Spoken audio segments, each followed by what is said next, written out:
to the graphic nature of this program, listener discretion is advised. Hey, yo, wait a minute. Hey, Lex. I know you can hear me, so peep this. There's Russian, there's Italian, there's French, and there's creamy. Those are dressings. So tonight, get ready to bow down, toss my salad, and peel my potatoes. Suplex City, bitch.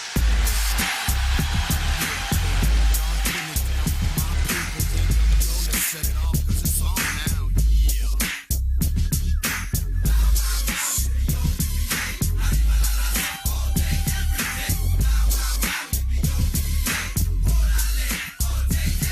From la lucha libre to the WCW, got not the hit the straight up loving you.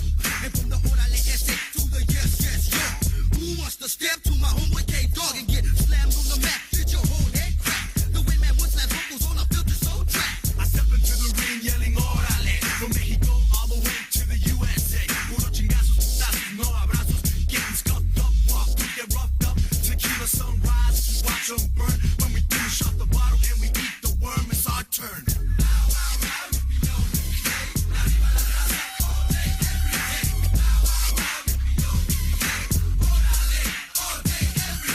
What do you know about tequila sunrise? And what do you know about the ghetto life? The K, the D, the O, the G, down with the M, the A, the D, O, and E. So ponte ducha cuando el perro lucha. I feel like an animal, I eat you like a cannibal. That's how it is and that's how it's gonna be.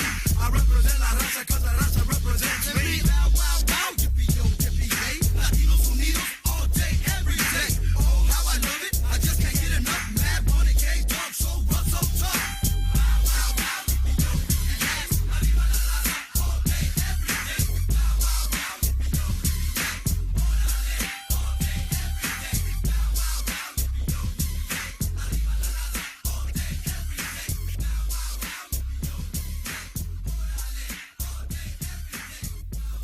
Welcome and thank you for downloading episode 48 of Suplex City Limits for February 28th, 2016. As always, it's your boy Jim Vicious, along with the Doc Brown to my Marty McFly.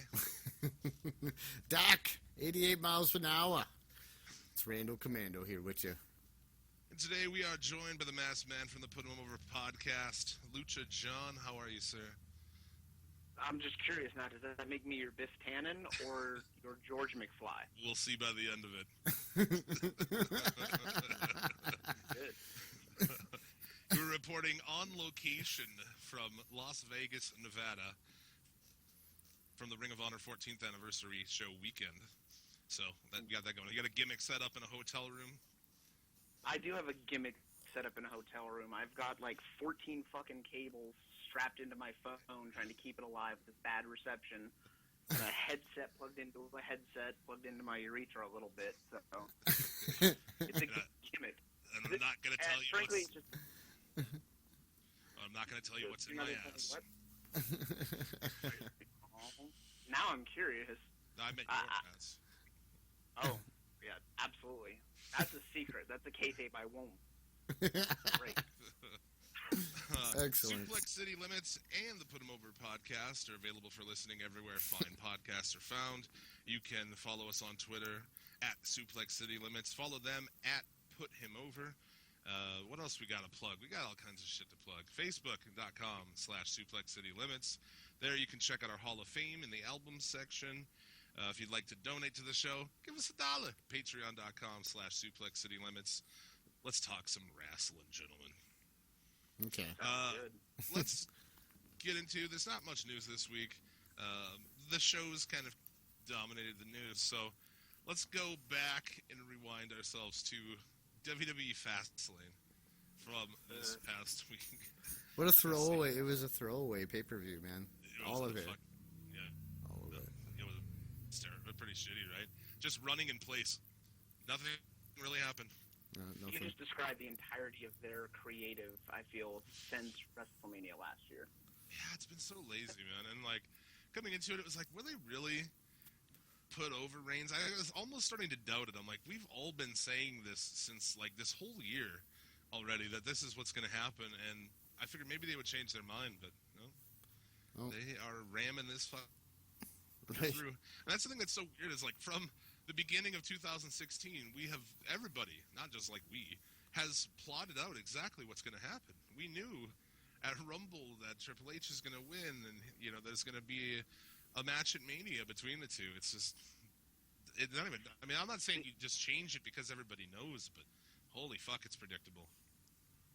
It's beyond predictable, and what kills me is they've just completely. We have a theory on our show that the WWE actively books its programming to piss off the fans. They know what they want to see. They know what the logical thing to do is that would actually increase ratings, and now they're just out of spite fucking us over with the most predictable bullshit possible. Well, they haven't been. Roman Reigns winning. Go ahead. Roman Reigns winning was seen from a mile away, and at this point, the only way that the main event of WrestleMania won't be a giant turd that pisses everyone off, regardless of how it finishes, because you either have the guy in charge going over in the main event at the biggest show on earth, or you have the guy with the least organic push ever getting the belt, and no one's going to be happy. So I'm waiting for like a WrestleMania 22 level swerve where it becomes a triple threat or something to make it slightly watchable. Right. Well, at this point, WWE they've proved they cannot produce any heels, so they've become the heel themselves. It's ridiculous, but that's the truth. They play the heel, and I think that's what on Monday kind of gave some people a glimmer of hope, but we'll get to that. So, Fastlane, 2 out of 3 falls throwaway match on the pre-show. So much for all that rehab of that belt, huh? Yeah. It is a worthless belt anyway. Obviously, as my name implies, my passion lies in Lucha Libre. So to see Samurai del Sol and Alberto El Patron stuck on the motherfucking pre-show, I almost threw a drink at my television screen when I realized I'd already missed half of the one match I was looking forward to because I hadn't tuned into the pre-show yet. Right, yeah, we're big fans, as has been established over and over. We're huge Lucha Libre fans, too. So, yeah, to see that matchup is just... And to see it be wasted so badly. At this point, the U.S. Championship is just a nonsense thing. Of course, as I'm sure you'll agree. Wait, he's got somebody coming back, too. You got... Boop, boop, boop, boop. Oh, God. Don't Don't you need a trigger warning before you drop that bullshit. Yeah, the warning is...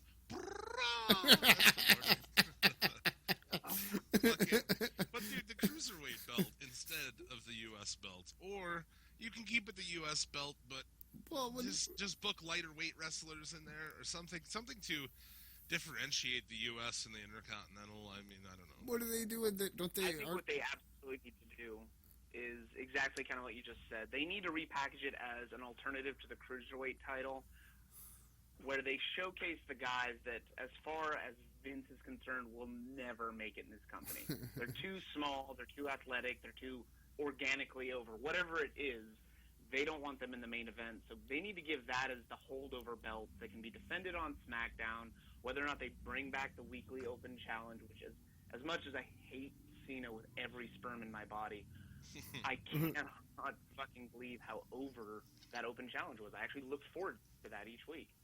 Yeah, it was pretty entertaining because they were decent matches, Right. You got a guy who's never going to be given 15 minutes, got 15 minutes, But unfortunately, being as how it's against John Cena, that the belt wasn't changing hands, so that kind of ruined it. But yeah, this match, the booking on it was kind of weird, I thought. I mean, I guess it was different, so that was something. By giving up the first loss by DQ using a chair. I thought that was an interesting, situation, but Del Rio's finisher still sucks. Yeah, I don't like it either. But, It's not something you can organically do. Having to tie them to the Tree of Woe and then have them pretending to struggle to get up, it's completely awkward every time. You should just use the cross arm breaker and be done with it. Yeah, do something else. Given the WWE, I'm surprised ADR's finisher isn't hitting them with a fucking churro or something. So. Jesus. Or stabbing them. Yeah, right? Yeah. I mean, this is the company that put guys like Psychosis and Hoovy on rideable lawnmowers, so nothing's out of the...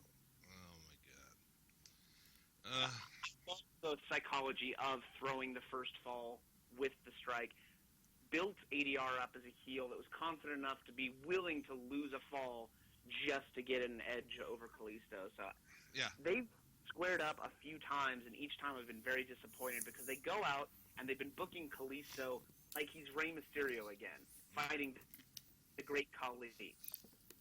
So ADR, who's not that big of a guy, has been acting like the power heel and throwing him off in pins, and it's been terribly booked stuff. This is the first time I feel like I've gotten to go out and slightly work a Lucha match and really go back and forth a little bit. Right. And it was on the pre-show. and it had commercials. Yeah, right? Yeah. I love that you can be watching the WWE Network and they feel like they need to shill the WWE Network. Yep. NXT, Make sure man. to tune in to Fastlane, Yeah. which you're watching right now. NXT has commercials for no fucking reason at all. But Kalisto retains, and since then, and really coming into then, has not had a singles match other than this in a month. So I don't know what's happening with that. He's just back to being on a tag team all the time. But whatever. They haven't set up anything. So yeah, then the actual card opened with the match that should have been on the pre-show: Becky Lynch, Sasha Banks, with Naomi and Tamina. I don't know what to say about that, really. I have to. I know it's a pretty meh match, but I'll tip my hat to it. Naomi has been really impressing the fuck out of me lately. She's been going a lot harder in the ring. She started doing kind of the speedball Mike Bailey style kicks, more moonsaults, a little more solid ring work out of her. So yeah, she's total been better. throwaway wank match, but I thought it was enjoyable. Yeah, it was alright. I didn't have an issue with it. And Bill starts next, I believe on Raw this week, is Banks and Lynch for the number one contender. They better put Banks over. I'm sure that they will. Yeah. Owens and Ziggler. Go ahead. More importantly, we have a tradition of Mary, Barry, and Carrie. So Mary, Barry, or Carrie to the bedroom to rail. Obviously, Tamina's out of this, so I'm going to pose that question to you guys for Becky Lynch, Sasha Banks, and Naomi. Wrestling gimmick version of Fuck, Marry, Kill. Yeah. Challenge you guys to pick your wrestling waifu. I'm going to go Mary, Sasha Banks, Barry, Becky Lynch. Oh, no, you got to... Oh, yeah, and Carrie, Naomi. Yeah, there we go. Yeah. I concur. I would have to agree. Yeah, definitely marry Sasha Banks. I agree with that one 100%. Barry. The Barry Carey really goes either way. I don't really care. Yeah. That's a push. Yeah, it is a push either way. I just know that I don't want to listen to Becky Lynch try to talk for the next fucking 30 years. Yeah, that's about that's about the thing. Yeah. Right. She's Irish, so I mean, she should probably be put in a camp anyway. Yeah. Wow. Hey there, fella. I'm a hipster racist. I want to bring back racism against the Irish. I want to pretend it's like 1930, the boroughs of New York. Hate on the mix. Oh, There's a shit. little racial tension in the country right now, so we should shift it to the gingers. The Irish have been getting away with racism for far too long. Owens and Ziggler. Atrocity. So far at this point in the show, I was like, nothing's really happened, but it's at least entertaining. Although we've seen Owens and Ziggler about a fucking million times already. Yeah. Good match, though. You can't really... I mean, you knew it was going to be a good match. They're both good in the ring, so... You know, not a lot from that. No title change on this show. It's kind of... So, pretty throwaway, but it was a good match. I enjoyed that. Any comments on that, boys? No. He was yelling at Michael Cole for a little while there, and I'm loving that shit. Yeah. I love how he hates Michael Cole. That's fucking great, man. Kevin Owens, our nickname for him is the Steenster, and what we call this, like, there's hulking out. What Kevin Owens does is steening out. He lets that old indie personality come through that they've kind of buried since he came to the main roster. And Kevin Owens is a great heel when he's allowed to be this passive-aggressive cunt. Yeah. Just a total dick to everyone in front of him. He's the best heel that company's had in a long time. Oh, absolutely. But at the same point, he's like so good at being a heel that like everybody likes him anyway. You know, like I fucking love that dude, and I feel like the crowd for the most part does too. It's weird. If they would let themselves stop being so corporate and vanilla and PG and let him really go a little bit, not necessarily full indie or full attitude era, but let him be a dick and really get in the fans' faces. Like CM Punk has that classic moment where he yells, "You have a vagina!" Give Kevin Owens a moment like that, and he could be a legendary tweener. Well, do you see that shit? I don't know what it was from a house show or what, but there's fan footage of like this little kid kind of reaches out to like shake his hand or something, and he puts his hand out, he pulls it away from the kid at the last second, and then like lifts his arm and blows his like fucking armpit stink in this kid's face. It's amazing. Oh my god, I have not seen that, but that's the kind of shit. Yeah. It's hard to have a heel in a company that is not willing to be edgy in the slightest. The only thing that they can book with the way that their product exists right now is a chicken shit heel. That's why we get a champ like Seth Rollins who's running away from every match. Yeah. And they try to do that with Owens too, and that's not... I mean, for Rollins is one thing, but Owens, no, dude. He should not be the cowardly heel, I don't think. No.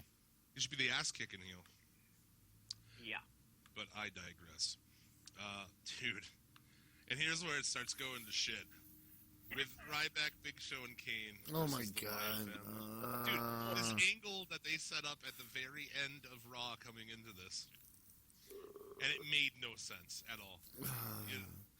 They're booking the Wyatt. They don't know what to do with them guys, and it sucks. Because you got why two. Why would you put them to lose this? Why would you book that? Why would you even book this match? Why? And then you go to Raw, and Ryback walks out on the tag match. So, like... Anyway, so why not have them lose this one? Like, give the Wyatts a win. It's bad. That is... But especially since the whole booking point behind Ryback walking out on Monday Night Raw is that he needs to look out for himself. He needs to get his own wins, and I can't be tied down by these guys. Well, you need to have a loss under your belt as a team for that entire mindset to work. Yeah, it doesn't make any sense, dude. This is fucking terrible. What doesn't make any sense is that they booked Big Show as a heel when he's a terrible heel and one of the funniest guys in the roster. Well, and now the fact that they his face now. I watched SmackDown for this week, and he comes out smiling and giving everybody around the ring high fives and shit. So now he's a face. He's a face without a face turn.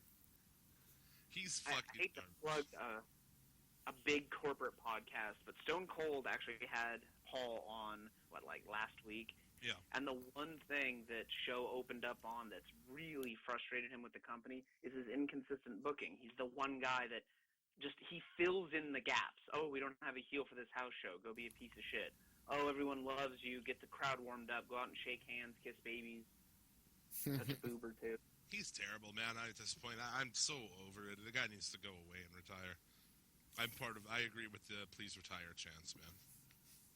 Because it's just done, man. I've never really been much for that guy. When he was younger, he was pretty athletic and shit, but I don't know, man. He jumped off the top rope one time. I remember that? A drop kick off the top rope? Yeah, missile drop kick off the top.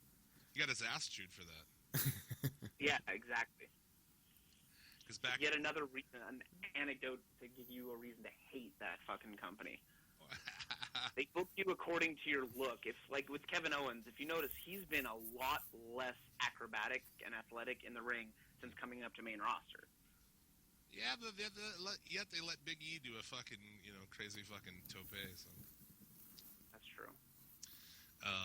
Yeah, that's fair enough, I guess. WCW. What do you expect from WCW? I mean, fucking old school. You Kevin Sullivan probably fucking wouldn't have that shit. Kevin Sullivan. I listen to his podcast now and again.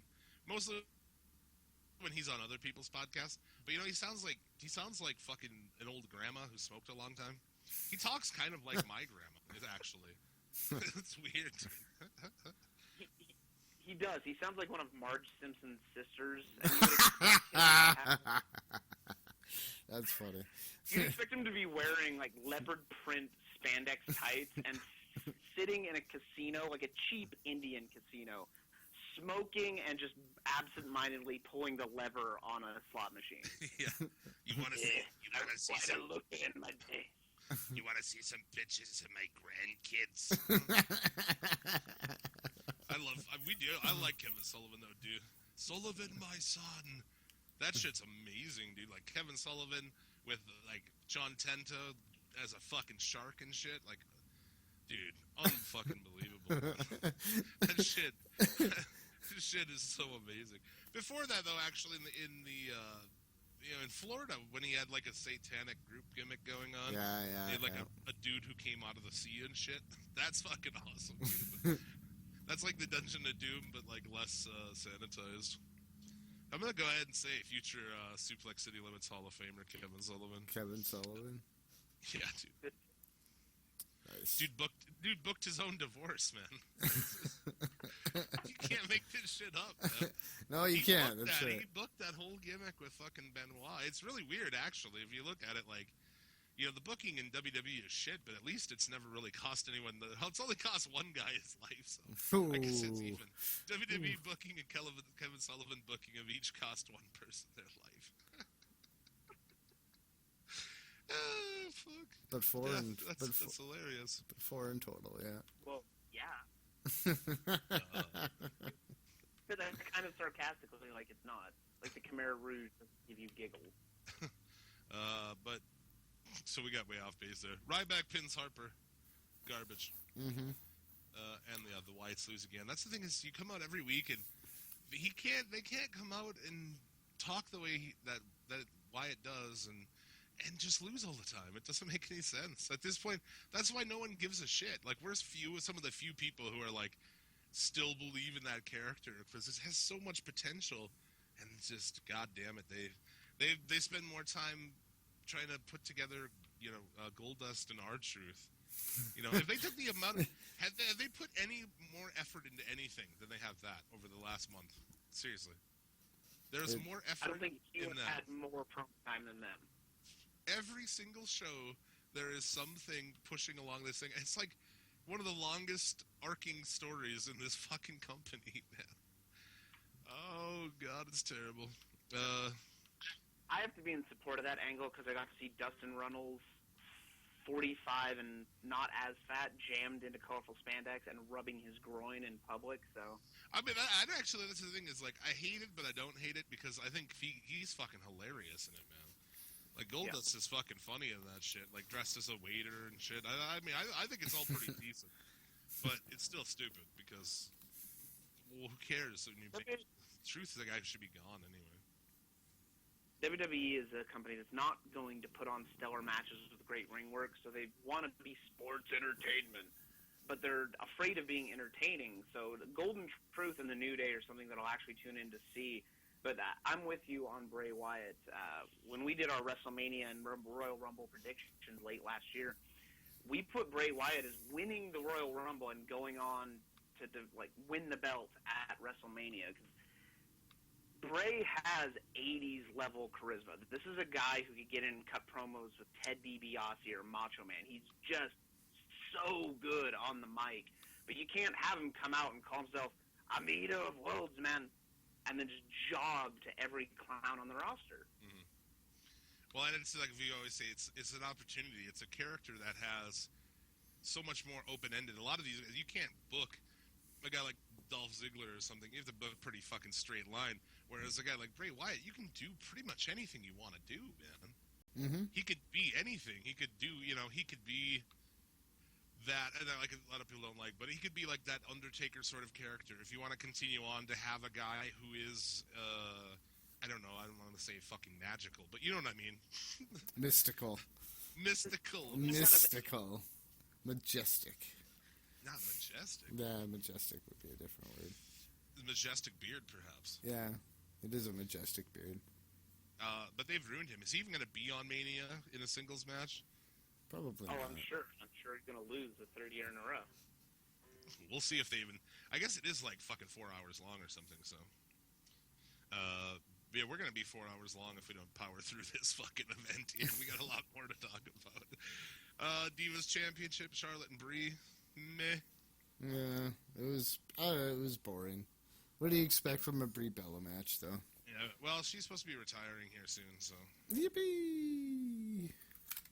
There was no way it was going to be entertaining at all. Charlotte has been a complete fucking waste of time ever since her main roster debut. Yup. Mm-hmm. When you have to get carried through a match by a Bella twin 2 matches in a row, you probably need to just, I don't know, hit the performance center again. Yeah, there's some loud ass talking in this one too. There'll be probably on the next. Everyone talks too much on Botchamania. Botchamania, yeah. You talk too much. Yeah. You never shut up. Styles and Chris Jericho. Fucking awesome match, dude. Yep, the best of the night. Yeah, probably. Well, yeah, probably, right? That's the night.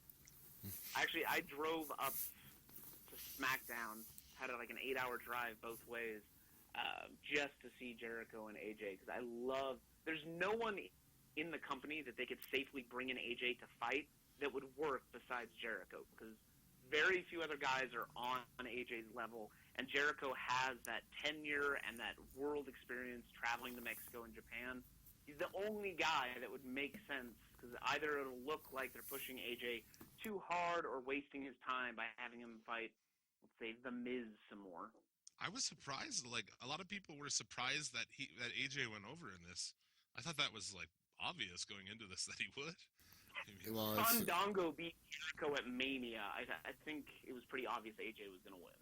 But I feel like Jericho's into this, you know, as well. Like, I think he's totally on board for putting this guy over, you know, and that's something that you don't fucking see a lot of people do, so I guess props for that, but your band still sucks.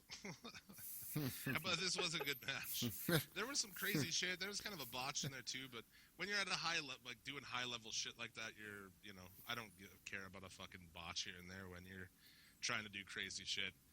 There was some fucking crazy moves, like off the top rope into a, you know, like rolling and then into submission and shit. That was pretty impressive. Yeah, there's a lot of good spots in there. Jericho about broke his neck going in for that weird ass, like off the top into the fucking lion tamer. Yep.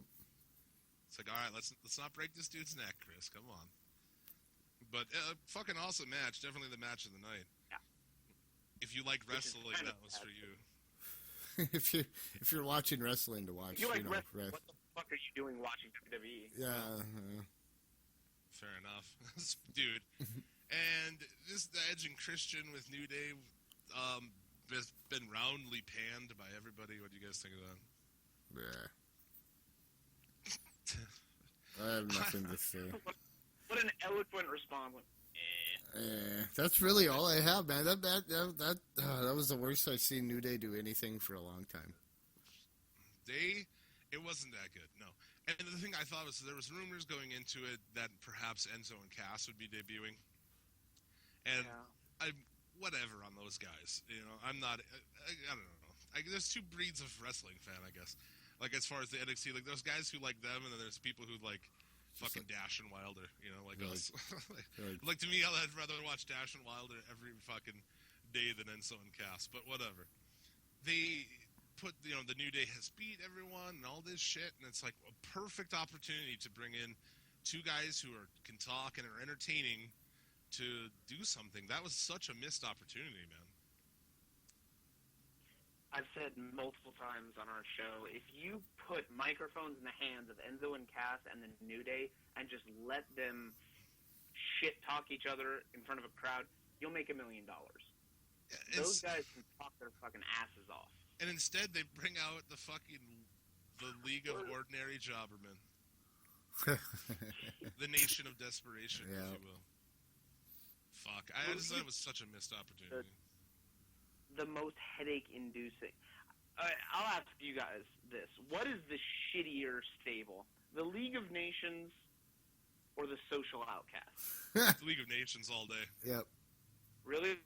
Which one's gonna make your like penis retract inside of you and tears leak that you're gonna have to sit through that? Watching them fight each other. Just because wandering. Dude, No one in the social outcast is worth a damn anyway. But to see they paid $1.5 million per year, I believe was the figure that leaked for ADR's annual contract, and they've got him jobbing on a pre-show match. Yep. And not even being the leader of that shitty heel faction. Damn right. You've got Sheamus, the human fucking potato. This guy's so goddamn albino, he's translucent. And he's the one on the mic. One of the worst talkers in the company, right up there with Ryback. The guy that honestly, he makes Roman Reigns look like The Rock. That's how bad he is. And he's the one coming out acting like he's tight. With his shitty little braided beard. Funny thing about Sheamus, throughout time, I mean, I was hardcore into American mainstream wrestling until WCW went out of business, and then the invasion, all that killed me. So I've taken time. I would take a year off and come back and shit like that. So after I took time off and came back, and the first time I saw Sheamus, I remember Googling to see if he was actually Irish, because I was like, this guy's so shitty at talking that he can't be Irish. He is Irish. Fuck, man. No excuse. I literally thought he was fake. I thought like they found some pale guy who's redheaded, who's whatever race from fucking Cleveland, Ohio, and they're like, "Oh, you're gonna be an Irish guy." I seriously thought, but so that just kind of. Finn Balor, who is literally an autistic kid who plays in his house with Legos alone. Finn Balor's the kind of guy who shouldn't be a wrestler. He should have his own Minecraft show on YouTube. That's the guy. And he can still talk better. And this is a guy who's so fucking Irish, the only thing he can say is, "I'm going to kick your teeth down your throat." You feel like he may have a Pokemon backpack. I think he might have a Pokemon fanny pack. Like one of the ones that are gimmicked up to hold his Pokemon deck when his mom puts him in the minivan and drives him to the local tournament. The guy's amazing in the ring and shit, but yeah, we've roundly panned his championship run in NXT, so. It's awful. I love Prince Devitt, but goddamn. Yeah, it's... He's the kind of guy but if you met him in real life, you'd probably like laugh at him and spill your drink in his lap and pull his pants down. We always we get a lot of heat when we just happen to notice one time on the show. I'm like, who he reminds me of? And so we take that. It's a picture of Das Wonder Kid, and looking exactly the same as him, leather jacket pulled open with the little shorties. And we always put it on Twitter and fucking get heat from the Balor fans. It's like we're just saying, because like they look identical, dude, identical. As far as I'm concerned, as far as our show is concerned, that is the highest praise you can give. We love Das Wunderkind. How did you feel about Berlin? One of our WW guys. Yeah. How did you feel about Berlin? How do you change this guy? Like, that was so funny how back then you just take a guy off TV for like a month and then bring him back completely different and just like, yeah, what about it? When he was Berlin, did they refer to him being Das Wonder Kid? I don't think so. Fuck, that's hilarious.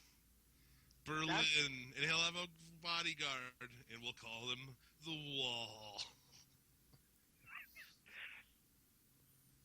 It's crazy. WCW is the reason I love wrestling, because it... Uh-oh. Tiger and Ultimo Dragon, and got to that. You're saying you're time, echoing the shit that we say all the time about WCW. It's laughably a fucking train wreck. Like, Christ on the cross. I have never seen, other than TNA once Russo and Bischoff came on in, I have never seen a bigger train wreck in the history of the company. Or in the business, that is. Yeah, but dude, we're the same shit. Grew up WCW fans, and that's exactly why we're like heavy Lucha and Japanese guys, man. Yeah, it's an interesting thing. You definitely got a lot more culture out of it than you did watching fucking WWE, but Yeah. I digress. Dude.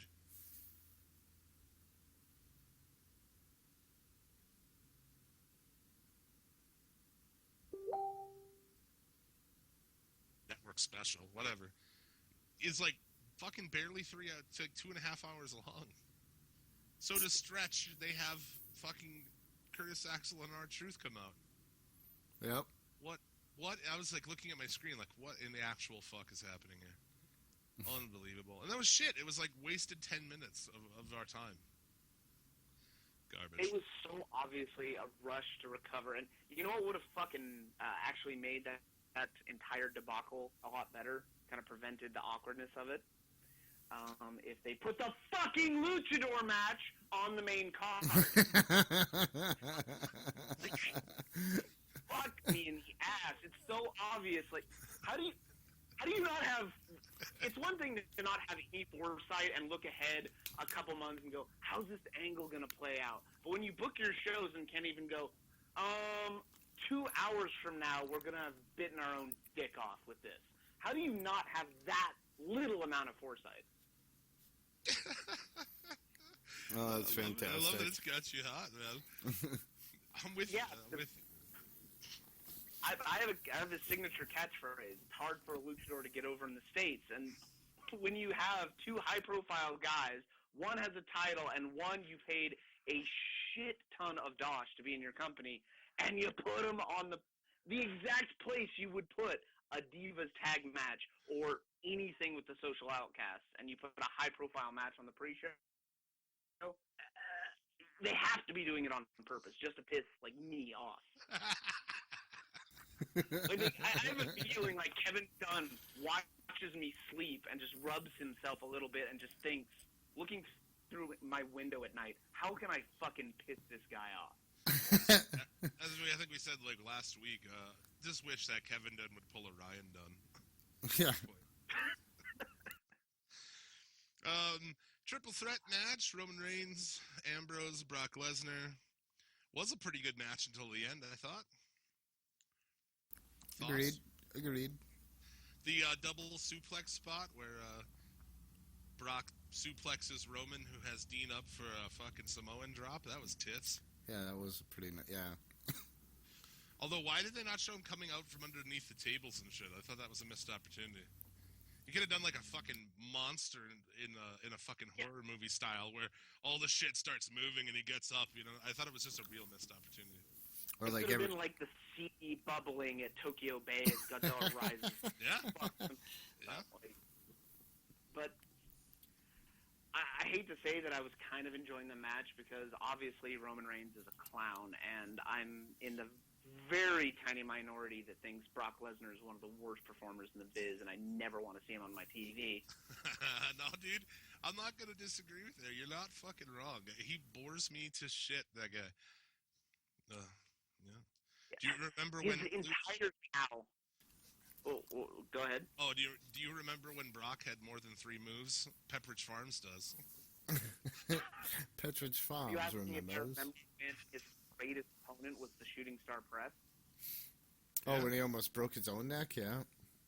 Dude, don't go down Hayabusa style, man. That's pulling a Hayabusa right there. It's not good. Hey, Hayabusa at least is walking with a cane again, so... Yeah, it's true. Future Hall of I was Famer. just saying to T-Cat a couple days ago, like, Hayabusa is one of the great underrated guys. The Falcon Arrow was one of the most heavily used moves out there, and he created it, and most people don't even know who he is. Oh, yeah, Because that one shot destroyed his career.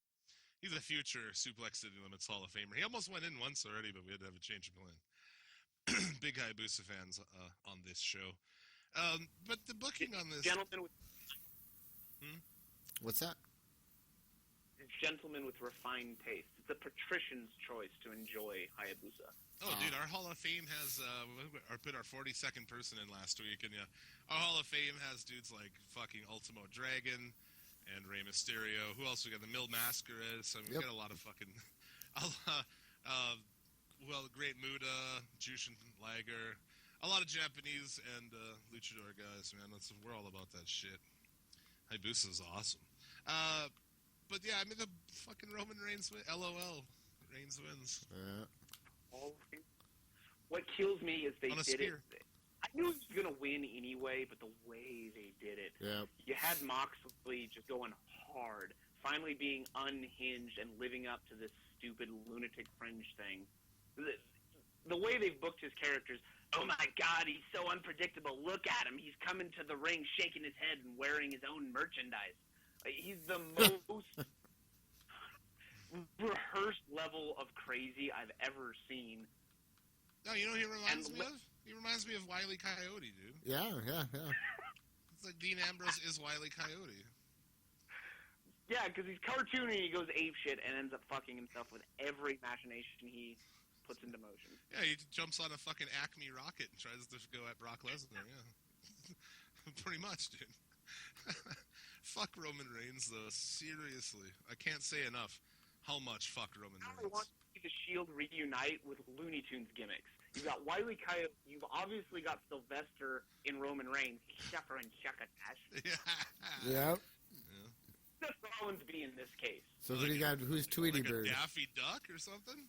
Who's fucking? Daffy or I like to see him as Bugs, cross-dressing and kissing just to troll him. Yeah, I can see Bugs, dude. I can see Bugs Bunny. Like, I'm a pretty heterosexual guy, but I'd suck Seth Rollins' cock. Like, no homo.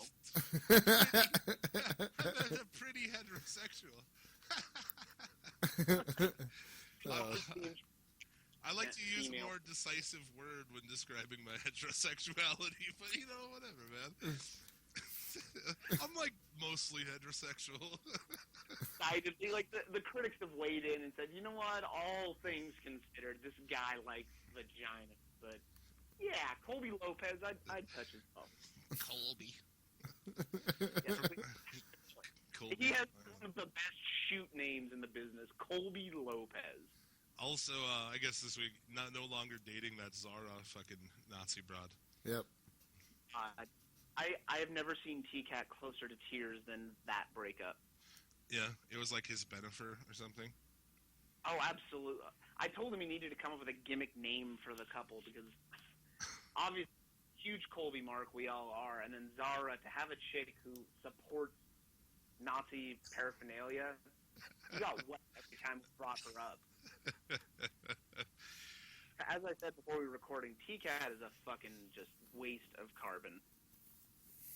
What's he doing right now? There's resources on planet Earth, and it pains me to know that T-Cat gets to use some of them. Like, he breathes oxygen that I could be using later in life. Eats food that could go to other people. This is a T-Cat co-host on Put 'Em Over podcast, right? Yeah. Runs our Twitters. If at any time you notice that our Twitter, if any of you listening decide to put us over and follow us, if you notice that he's talking about like preteen girls in an inappropriate way, it's probably T-Cat posting that day. What's he doing right now? No joke, he was rubbing his penis for a little bit and then walked out of the room, flipped me off, and went back down to keep betting on the Celtics game right now. Nice. Sitting downstairs, I know exactly what he's doing because I saw him this morning. He's sitting down with his pants half pulled down, lazily drinking a gin and tonic with shades on in the middle of a daylight casino, wearing a tank top with a taco print on it, shitty, bushy air, like, his armpits look like the vagina of a Japanese porn star. They're that big and and he's just sitting there shooting on the heat and just being a piece of crap. Oh, that's fantastic. I love it. You guys want to talk about Raw? I also want to point out that I have a Roman Reigns themed episode of Mark Tank coming your way here too. Oh, fantastic! The only thing I think there's only one thing we got to talk about on Raw. The two things we got to talk about on Raw.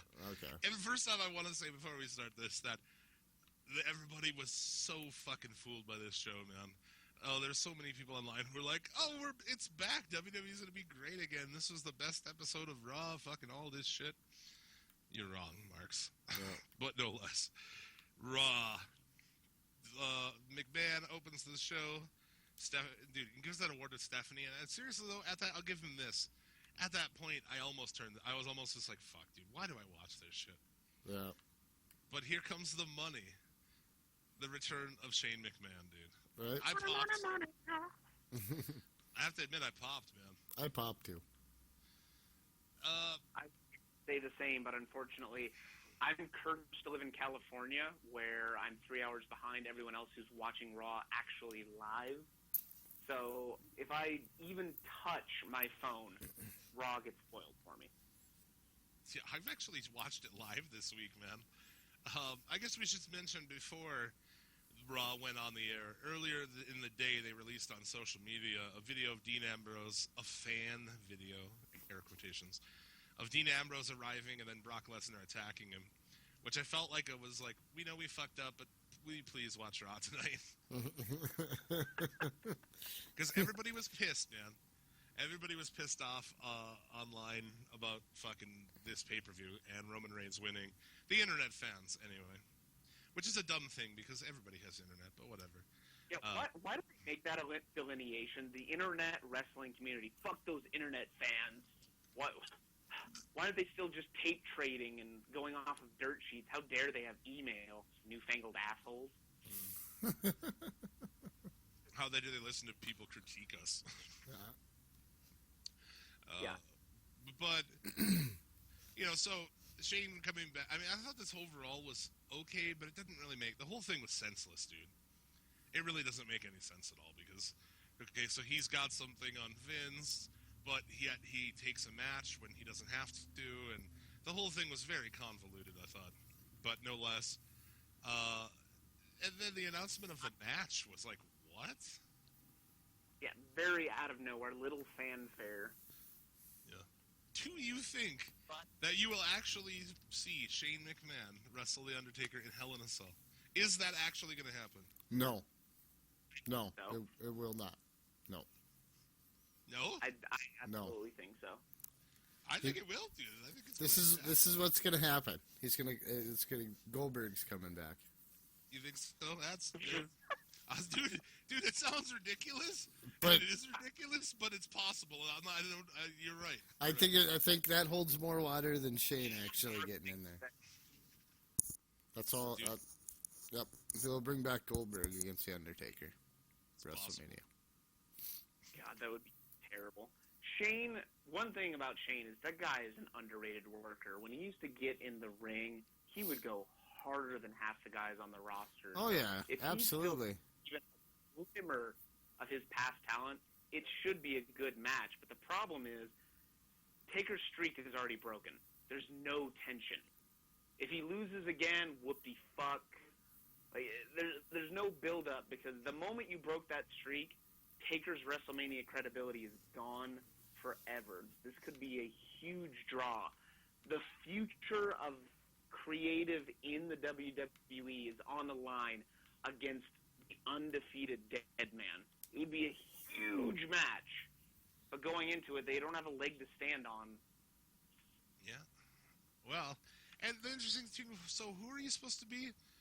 Is Undertaker's working heel, or, and why would Undertaker, like story-wise, why would Undertaker be on Vince's side? None of it makes any sense. And the thing is, like, yes, Shane McMahon coming out and having a WrestleMania match, like, okay, yes, that's a cool thing, but none of it from beginning to end makes any sense whatsoever. No. It's just lazy. It doesn't make a lick of sense, you're right. Not a goddamn... Right, because what is he going to do here? Like, you're going to root for Shane? I mean, obviously the crowd is for the creative control. Air quotations again. And that's the thing. People, like you said, are getting worked. Marks are thinking that this is going to change everything. Regardless of whether or not Shane is back on television in this role, that doesn't mean anything is going to change in how creative is run. He has no position in the company, nor will he. Yeah. He is not returning to it. I mean, he's playing an on-air character, so... Exactly. At least, like, if we've been calling for it forever, they need a face authority figure if they're going to do it. I mean, there needs to be... Because Raw, I think, like, having the authority as the main thing, it makes the whole show just unenjoyable. Like, at least if you get a face, authority for a little while, you can, like, hey, what you want to see is what you get and stuff. You know what I'm saying? Instead of just the bullshit of it. So it could be something, but it's been especially fucking unbearable to have a heel authority and their one guy that's supposed to be the people's champ and rallying against them is a black hole of charisma in Roman Reigns. Dude, he's... I was TV. thinking about it this week. I was watching, watching Raw. How could you even be this terrible? Like, at personnel, like, you take the wrestling and shit out of the equation. He's not good at that either.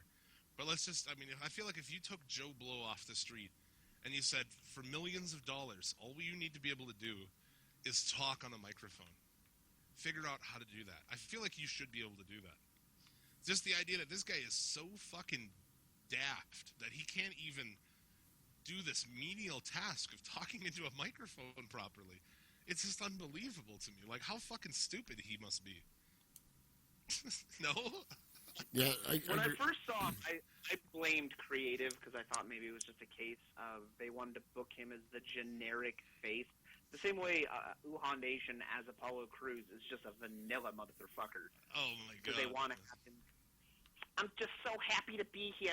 It's such a great chance. I just want to prove myself to all the fans. Thank you so much for this opportunity. Mm-hmm. And that's that kind of thing that I was feeling. But then there's been times where Roman goes off script, and you get shit like, this ain't boring, this is real life, baby girl. Like, yeah. He's a fucking idiot, man. He's like that Vanilla Reigns they're trying to bring up, that Josh guy from Tough Enough, who is just like a complete fucking idiot. Like, you watch that, like, Breaking Ground, and you're like, this guy's a complete fucking moron. How has this guy not accidentally killed himself so far? Unbelievable. I hate for Roman Reigns and whatever the fuck his actual name is. It runs so fucking deep, man. But if this match happens, will you see Shane McMahon go off the top of the fucking cell or something? Or at 44 years old, is he done? I feel like if he's coming back to wrestle, that's what he's known for. He has to do some crazy high spot, not? Oh, I wouldn't want to see him do it. Well, I don't want to see it either, but that's not the question here. The question is, will they do that? Probably. Unfortunately, it probably will. To spur on a holy shit chant. It's gonna happen. It will be a high spot, but it'll probably be a really safe on the pads type of high spot. But we always had respect for that guy, man. Like, that's one thing is, like, that dude does have the respect of the fan base for all the shit he did, because he never had to do any of it, you know? That's how much he wanted to gain his father's love, man. He was willing to throw himself on the top of a Titantron to put fucking Steve Blackman over to try to get his father's love, man. Great drop. One of the most underrated of all time. Blackman? Yeah, you know. Yeah. Blackman was all right, I guess. Any guy who comes to the ring with nunchucks is a cheap pop for me. Yeah, well, Drago with nunchucks lately, huh? Yep. Yes. Awesome, dude. I keep fucking tweeting Chris Joseph and shit. Dude, you guys need to get him, Drago, one of those Rammstein face flamethrowers, dude, for the entrance, man. I'll take that shit over the top. Oh, yeah. That'd be fucking rad. Anyhow. At the top of those stairs, he comes out at the top of the stairs, does a giant fucking face flamethrower fireball, and then takes the thing off and comes down the fucking steps. God damn it, Krista Joseph. Make it happen. Make it happen. Make it motherfucking happen. I think CDJ would do it. Krista he owes us for fucking standing us up. He was confirmed and booked as a guest on this show and then stood us up. Come on, Chris. That motherfucker. We haven't forgotten, Chris. Never forget. No. At this point, I just read this morning, actually, the first issue of the Lucha Underground comic book, in which Vampiro is dressed as a Sith Lord and a literal vampire drinking people's blood. Yeah. I don't think there's any limits on what kind of crazy, gimmicky horseshit you're going to see on Lucha Underground. Oh, what did I hear this week? I heard some tidbit that put together a part of the story from the comic book, but I can't remember what the fuck it was. Was there any other shit in there that was interesting, too, as far as, like, the ongoing story of the show? Nah, the first issue of the comic book was primarily a look at the relationship between. I love that I'm going this deep into a kayfabe. This is a lost art in wrestling, but the relationship between a master and student of Vampiro and Pentagon Jr. and just their training together and Vampiro's time in the insane asylum. Oh, okay. It's so fucking awesome. I've never Lucha read a comic in my life. Boring. I've never read a comic in my life, but dude, I want to fucking read this comic. That's fucking ridiculous. Entire thing's available for free on their website. They've been tweeting it out. It's hilarious. Boom. Awesome. Let's see here. Speaking of Lucha Libre, huh? How about that segue? There you go. This is a 5-star podcast. That guy and Phil writing it. There are a lot of monthly subscription boxes out there today, boys. You've seen this. You can get like Dildo of the Month in the mail. You can get all these. Oh. But only one monthly box subscription is jam-packed full of Lucha Libre goodness, and that is Lucha Loot. You can check out Lucha Loot. They have multiple tiers: $20 for the standard loot, $30 for the high-level one. I should have the exact terminology on here. I'm not good at commercials, dude. They have the standard chest and the deluxe booty. Lucha set every month is a mask, a t-shirt, other Lucha Libre fucking goods. You can get 10% off your first month by using the code SCL10. So do that. Check that out. We'll actually be reviewing the new Lucha Loot box on the show here in the upcoming weeks. I'm waiting for it to arrive. Should be here any day. So I look forward to that because obviously I'm Lucha John and Lucha Libre is my gimmick, so I'd like to subscribe to that, particularly the deluxe package, because of the masks that come in it, but I don't know what the quality of the masks are. Oh. I have a guy in Mexico who supplies me, so. These are from Mexico. They're actually pretty good masks. They're done by Masked Republic, runs the Lucha Loot stuff, which is Kevin Kleinrock, so good shit. They're high quality, man. I don't know what's going to be in this month, but if you sign up, SCL10, baby, 10% off. Word. What was that for a commercial? All right. Nailed it. Those are the ones they want. Similar plug than my last bachelor party. Yeah, that's fucking. There you go. I just broke the table. What's in my ass? Nice. That's a mid-roll commercial right there, son. Man, the rest of that took a half-hour commercial free, and then after that was just a barrage of commercials. New Day against Neville and the Lucha Dragons had so many commercial breaks in it. You didn't even get to watch the match, dude. Like, it'd come back for like 30 seconds, and then you were back to commercials again. So, nonsense. The rest of the show, there's not really that much to talk about, dude. I thought the rest of the show was typical raw fucking garbage. Well, it was Raw. What do you expect? The Usos, babble on the microphone with the Dudleys, which gives a fuck about that angle. And then they beat the detention, the faces of queer, the feces of queer. They're back on Raw again now? For about fucking 2 minutes. Awesome. Usos super kick the feces of fear, pin them, done. Are we talking about the Ascension? Yeah. The feces of queer. I'm gonna admit to you guys, after the Shane thing, I turned Raw off because I can't be asked to. I'm a guy who will literally sit at a fucking computer and shitpost about Japanese video games and porn on stupid websites all day and go on forums and sit there in my underwear in the dark into the wee hours of the morning, and I still feel like 3 hours wasted on a Raw is time just that I will never get back. In your underwear and a mask, and a Lucha mask. Of course. Yeah.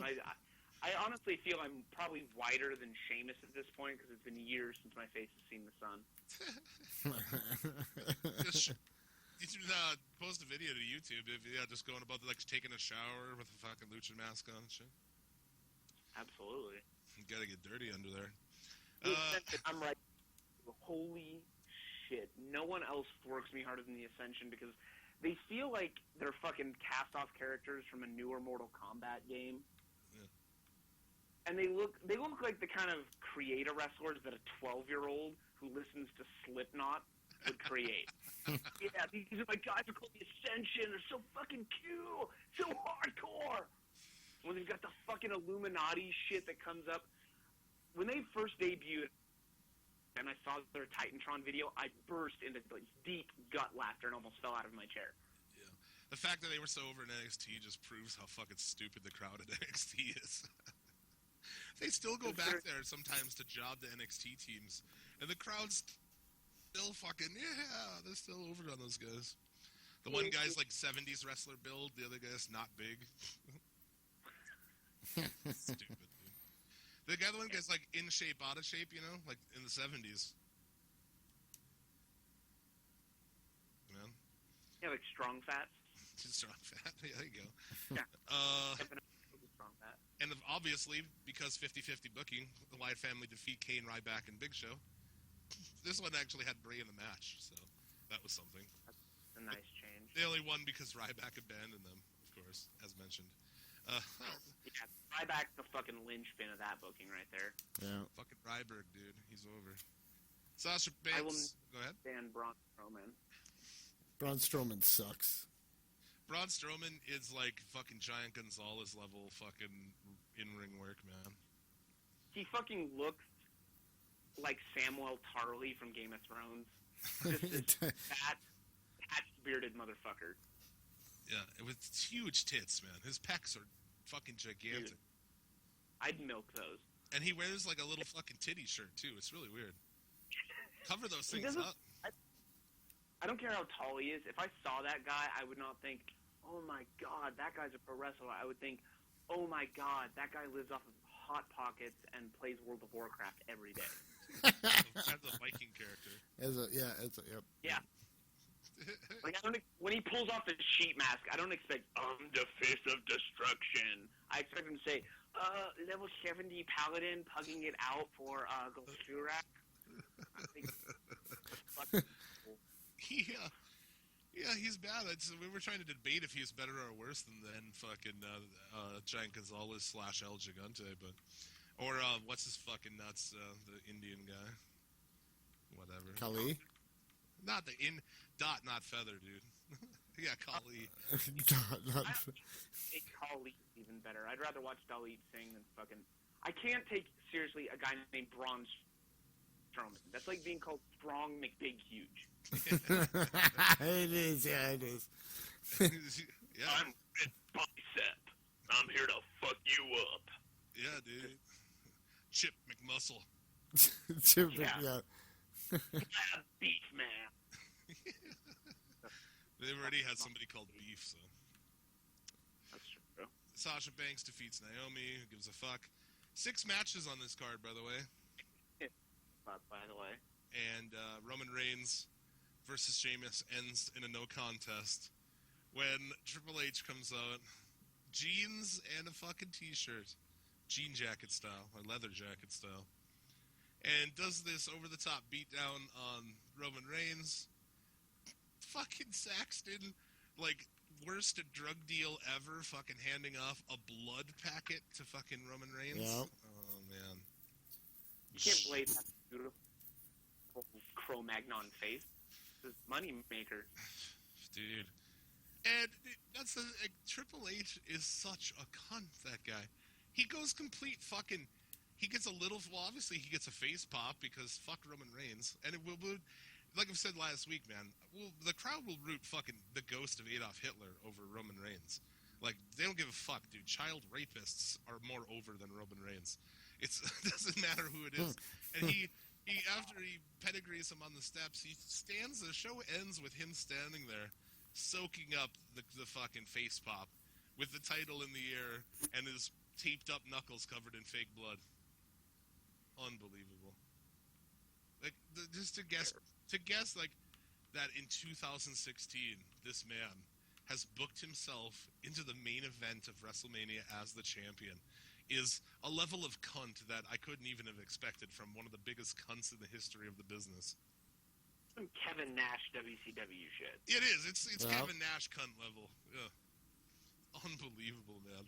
And it does And nothing. that's why there's no good way out of that match. Either they're doing it just so the big heel guy who's the man, the game, the legend, can get beaten by the scrappy underdog that everyone hates, that'll piss everyone off. Or he legitimately puts himself over as the fucking guy in charge and keeps the belt at WrestleMania. They've booked themselves into a corner. Oh, dude. Booking themselves in a corner is their business, and business is good. It's unbelievable, man. Because they've wanted for years now, the Roman Reigns winning the championship at WrestleMania, getting the giant face pop, and it's not going to happen, dude. Not last year, not this year, not fucking ever. This guy is done as a face, dude, I'm telling you. He is done. If they at least turn him heel, it might work, but there's nothing to recover. But they're going to stubbornly do it. The same way that they fucking hate Cesaro, they hated Zack Ryder, anyone who gets organically over, they don't want to see someone succeed because the fans like them. Yeah. There's that classic line that Vince McMahon would rather have half the stadium full of people cheering for the guy they want to win than a sold-out stadium cheering for the guy they want to see win. Yeah, and these things are never more apparent than SmackDown. I fell asleep like 3 times trying to watch SmackDown this week. It took me like 2 days to fucking finish it on DVR. The overdubbed fucking boos and cheers on SmackDown are unfucking believable. I know I talk about it every week, but every single week it just blows my fucking mind. Why even go? Don't even go to SmackDown. Just film SmackDown in a fucking... Just film it in an empty room if you don't want the crowd to be any part of it.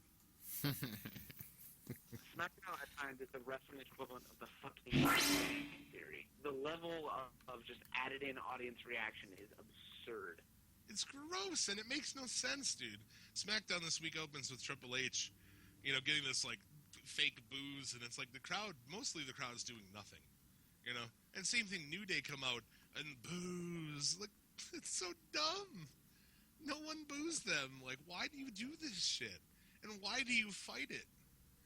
They can be... That's one thing about Lucha Underground is like, Pentagon is, like, the most over guy in the company. And he's the biggest heel. And they don't give a fuck. Yeah. Because why do you give a fuck? The New Day can come out and be assholes, and everybody can love them, and who gives a fuck, man? I don't understand why they're so, like, in with this heel versus face thing. It doesn't matter. Like, Lucha Underground, I don't give a fuck, man. What's interesting is 2 guys who are really good at wrestling. Not? Yeah, that's what I watch it for. Maybe I'm on a different fucking planet, but my history of liking wrestling is because I want to see 2 guys who are really good go against each other. It doesn't make any sense. I don't understand WWE. But that's... From a creative standpoint, it's like they don't remember that the Attitude Era happened. There are 2 lessons that they can learn that are very specific that could save their company on a creative level, and it's The Rock and Stone Cold. With The Rock, they pushed him too hard as a generic babyface, and everyone hated it. But when they let him reimagine himself and become The Rock and do something that was organic and natural for him and let him get into his own character and zone, he got super over. Now, if they could just remember that and stop trying to force these generic vanilla characters for these babyface personas, you wouldn't have everyone hating Roman Reigns as much as they do. Yeah, they don't. That's the thing. It's baffling to me that they don't understand is when you let people go out and be themselves and do shit, they get over. It's always been that way. And they just don't seem to fucking get it. Same with New Day. Once they were allowed to kind of do their own thing, they got super over. Oh, yeah. The other lesson is like with Stone Cold. Stone Cold was a giant piece of shit, and everyone loved him, and he was a quintessential tweener. And it seems like the company is... The idea of a tweener is anathema to them. They just will not entertain the concept. And I think there's something to what's going on over there. People yeah, T-Cat's back. You Fucking piece of shit. No good son of a bitch. You won? That one, $40, huh? You gonna spend it on like a strip club? Yeah, let's go back. You wanna go to a strip club? Right. Tight. You guys Shit. go to a strip club after this. You know what?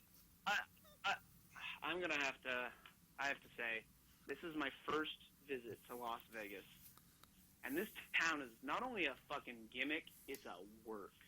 Yeah, obviously. This goddamn town, like everything about it. Everyone is such an obnoxious cunt trying to get you to sign up for their gimmick. I literally needed 3 separate cards to buy breakfast this morning at my own hotel. Yeah, Not to mention the sheer amount of money.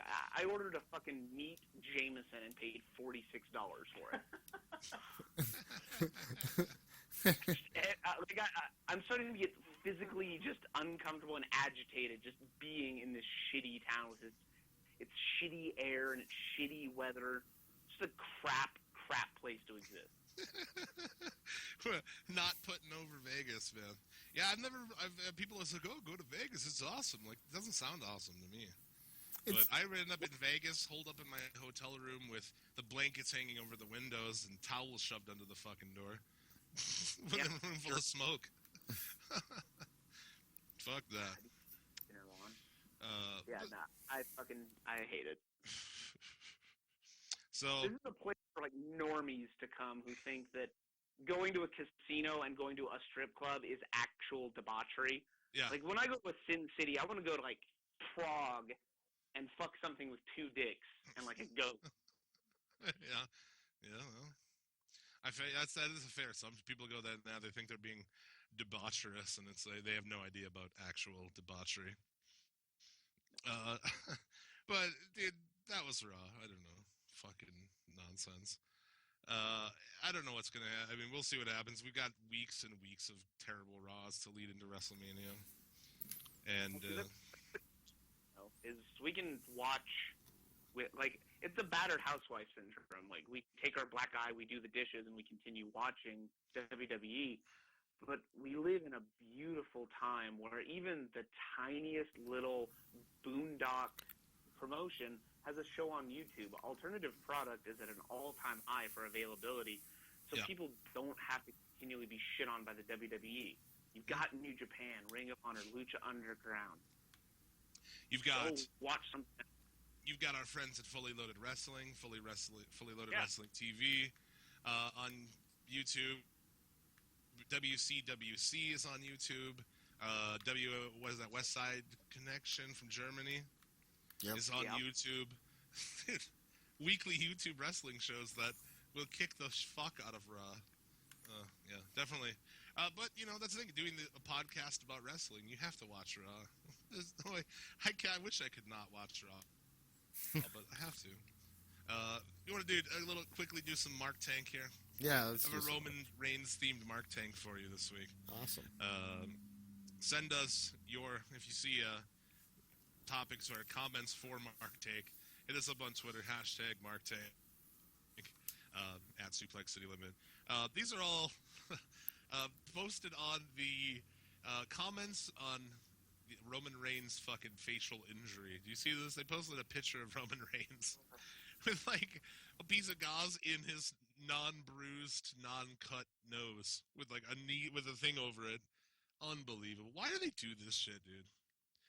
Be all or nothing about kayfabe. Obviously, you don't give a fuck about it, so don't do things like this. It just looks terrible. Am I wrong on that? Nope. Nope. Just to post these fake-ass injury pictures, and when they sit and, they're so desperate they're so desperate. They're just trying anything to get hype for WrestleMania. It's going to turn out to be one of the worst WrestleManias. Yeah, at the end of your last Raw, before this, the Raw ends, and then 5 minutes later, you have show sitting there talking about, oh yeah, Braun Strowman, man, he's coming along, he's a talented guy and all this shit. And it's like, you've broken kayfabe, but you're telling people, like, while watching this show, hey, directly after this, go to our own thing and watch us completely shit on fucking any bit of kayfabe we've tried to build. Yeah. Immediately after this. It's unbelievable. Or tune in directly after this to watch fucking Breaking Ground, a show where we take mostly people who don't give a fuck about wrestling and who are terrible but look good and try to make them wrestlers. Like Tito, that Saudi guy. Was it that former football player guy? Yeah. He is garbage. The most surefire way to make me hate a wrestler is to tell me they used to be a football player. Unless you're Del Wilkes, don't fucking make the jump. Or Vader. Or Vader. I guess Moose. He's also played football, and Moose blows my mind because Moose is a guy who used to be a football player, and he's like the bizarro Titus O'Neil, this giant bald black guy who used to play football. One of them went to the WWE, one of them went to Ring of Honor, and it's just a night and day difference between how good one is and how utterly shit and also suspended the other is. Oh, dude, that Moose guy, I feel like is somebody who WWE would be drooling over a guy like that. Well, if maybe he's not the right color for WWE, I guess, but he's fantastic. I'm going to take to a shameless plug that on the upcoming episode of Put 'Em Over podcast, we are going to be interviewing none other than Moose's manager, the legendary for as long as he's worked in the business of 2 years, Stokely Hathaway. Stokely Hathaway will be our guest, so tune on in. Nice. There you go. Putting myself over voice. No, I mean, I would expect you to put yourself over here. But Moose is fantastic. That guy is like, see that dude pull like Lucha Libre shit. He's a giant fucking man. He's super talented. It's the attitude in Ring of Honor. Any of the smaller promotions, you can't come in and politic your way to the top. You can't come in and just grab a mic and try and work a crowd. If you do not show that you love wrestling, that you're willing to improve and work a great match, not only is the crowd going to fucking bury you, the backstage guys are going to bury you, and you're just not going to make it in that company. Yeah, there's no such thing as coasting in Ring of Honor, dude. You know? You can't go there and coast, that's for fucking sure. That hates wrestling, so. That's very true. All right, let's do some of this. These Mark Tank comments are fucking... Dude, I had so many that I just had to quit. So I will see. Let's bust through a couple of these and see what you guys think. So Mark Tank is legit comments from people on WWE social media. So keep that in mind. Tommy DeBono says, Roman Reigns will always beat Triple H any day, anywhere. Get this, Triple H. Your time is over, so get out of the ring. Oh my god. It's awesome. These people, dude, there are... I think that one was mine. Dude, That was mine. That was my tweet? Was that my tweet? Putting yourself over. Guys, I want to do a quick run-in and let you guys know that I'm actually leaving to go to the Ring of Honor show, but because I have such a gimmicky setup with my phone, I'm going to try and stay on the show as long as possible. Oh, we're going mobile. All right. That ended quickly. Hello? Oh, yeah, we got him. All right. Okay. Jesus Christ. Well, let's get into... Hold on. Let's get Mark Tank. Before we get it done with you, you were at Ring of Honor 14th anniversary last night. Give us a quick rundown of that shit.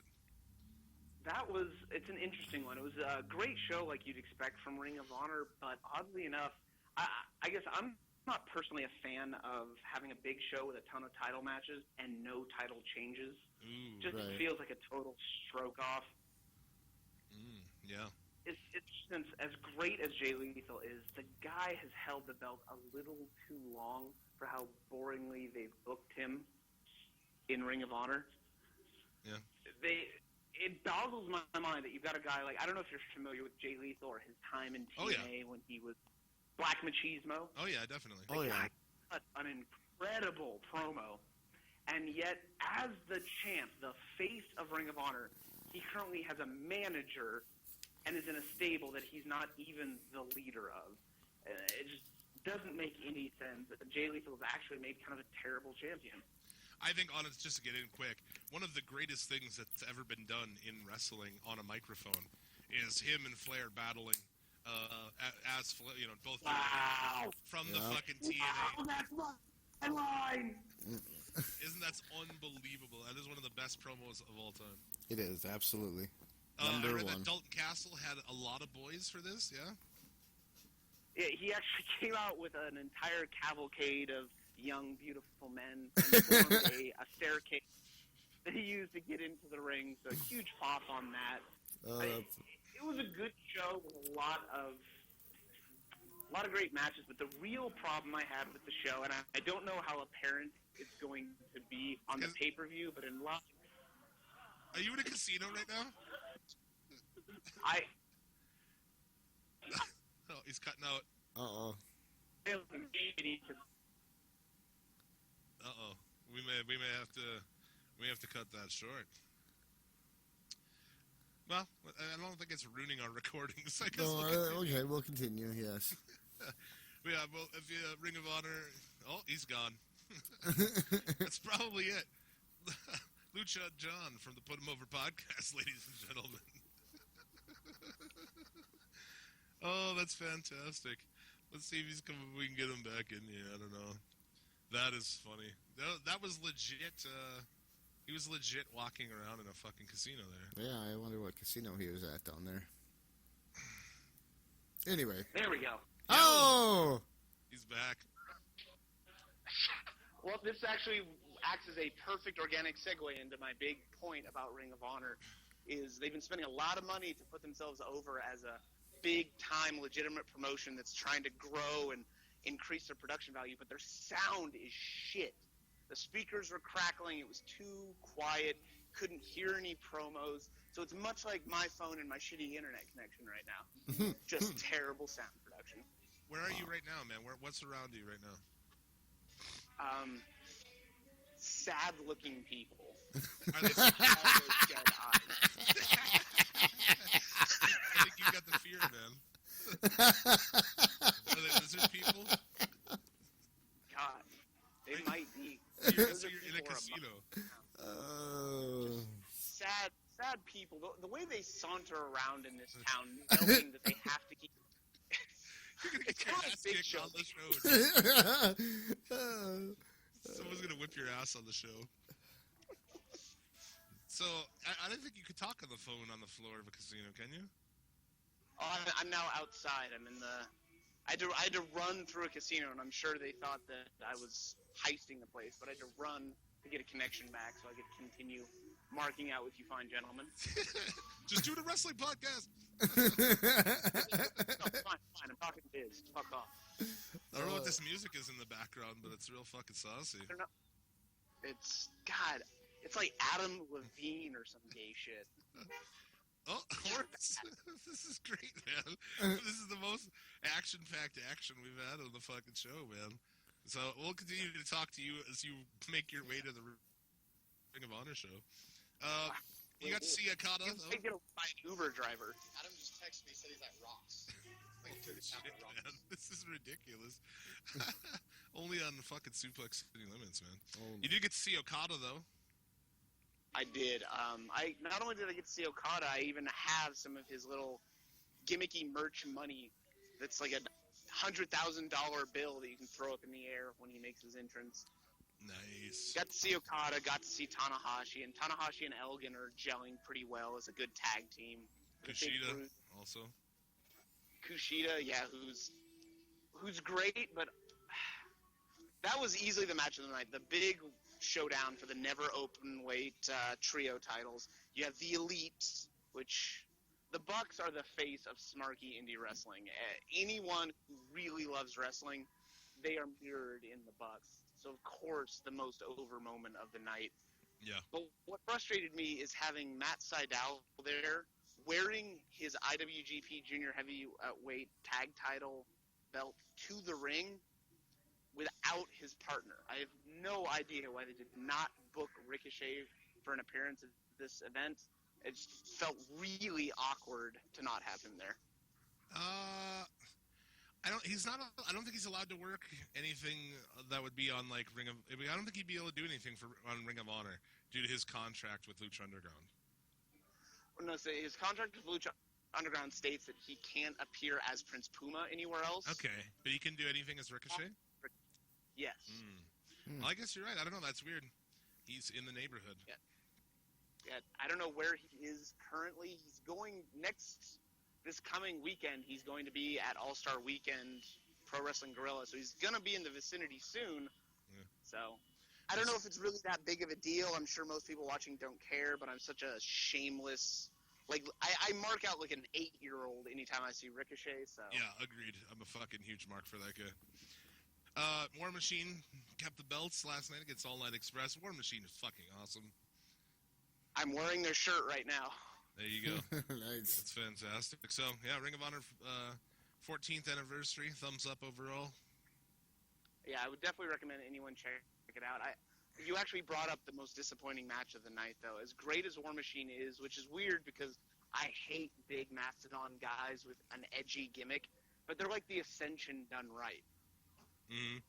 So I've really enjoyed them, but that was actually a very short match, and for the build-up they had, putting it over as a big hardcore match, not a lot of big brutal spots.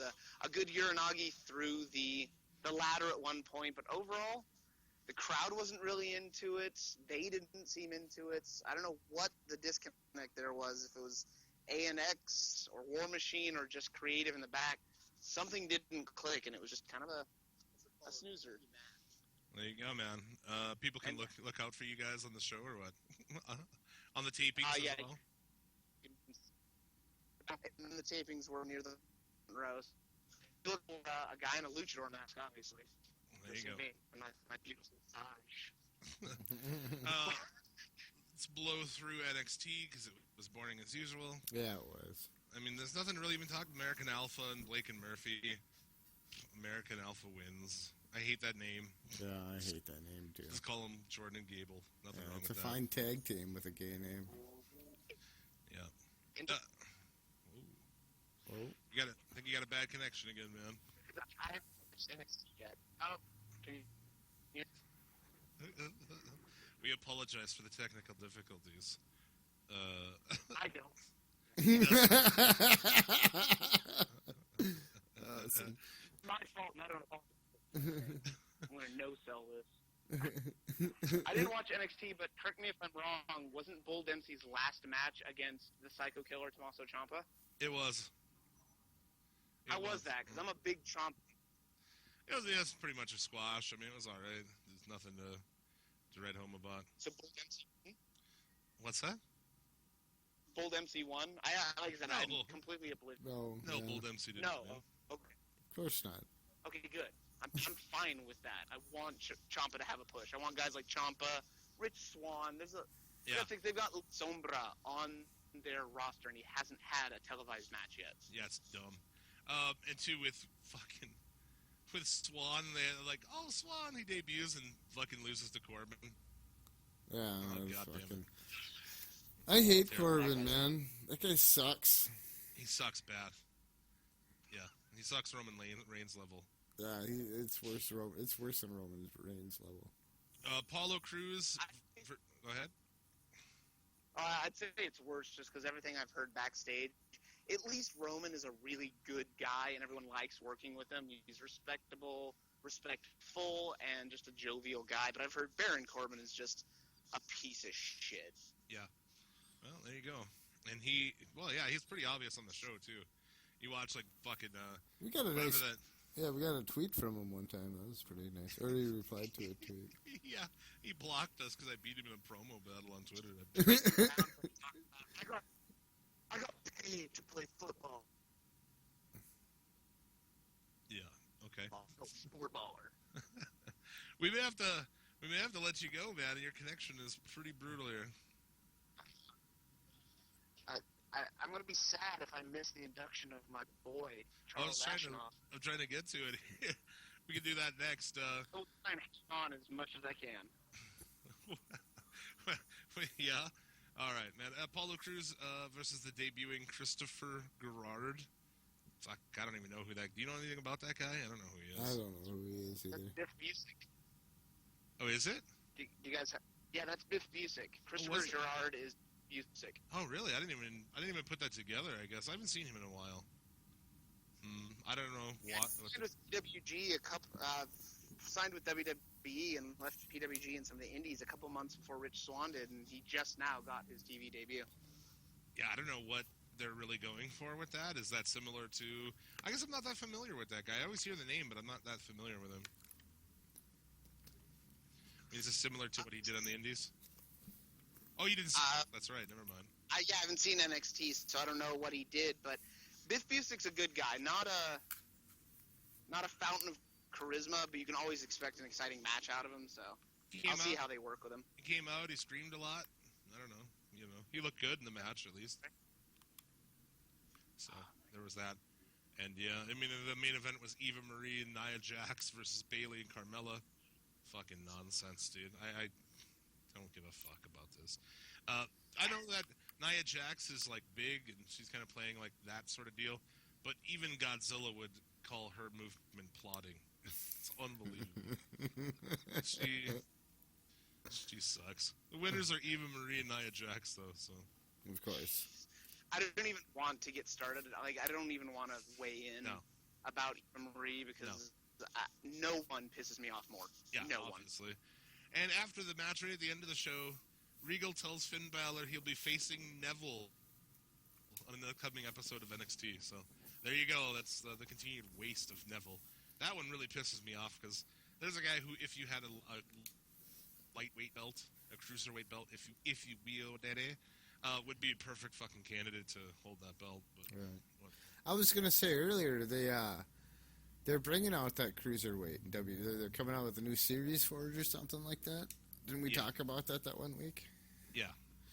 But I don't think they're gonna use any of their guys. I think it's all new guys. Which. Yeah, that's interesting. Ibushi himself has said that he's interested in competing in that. Holy, it's very loud where you are. Where are you now? I'm getting accosted by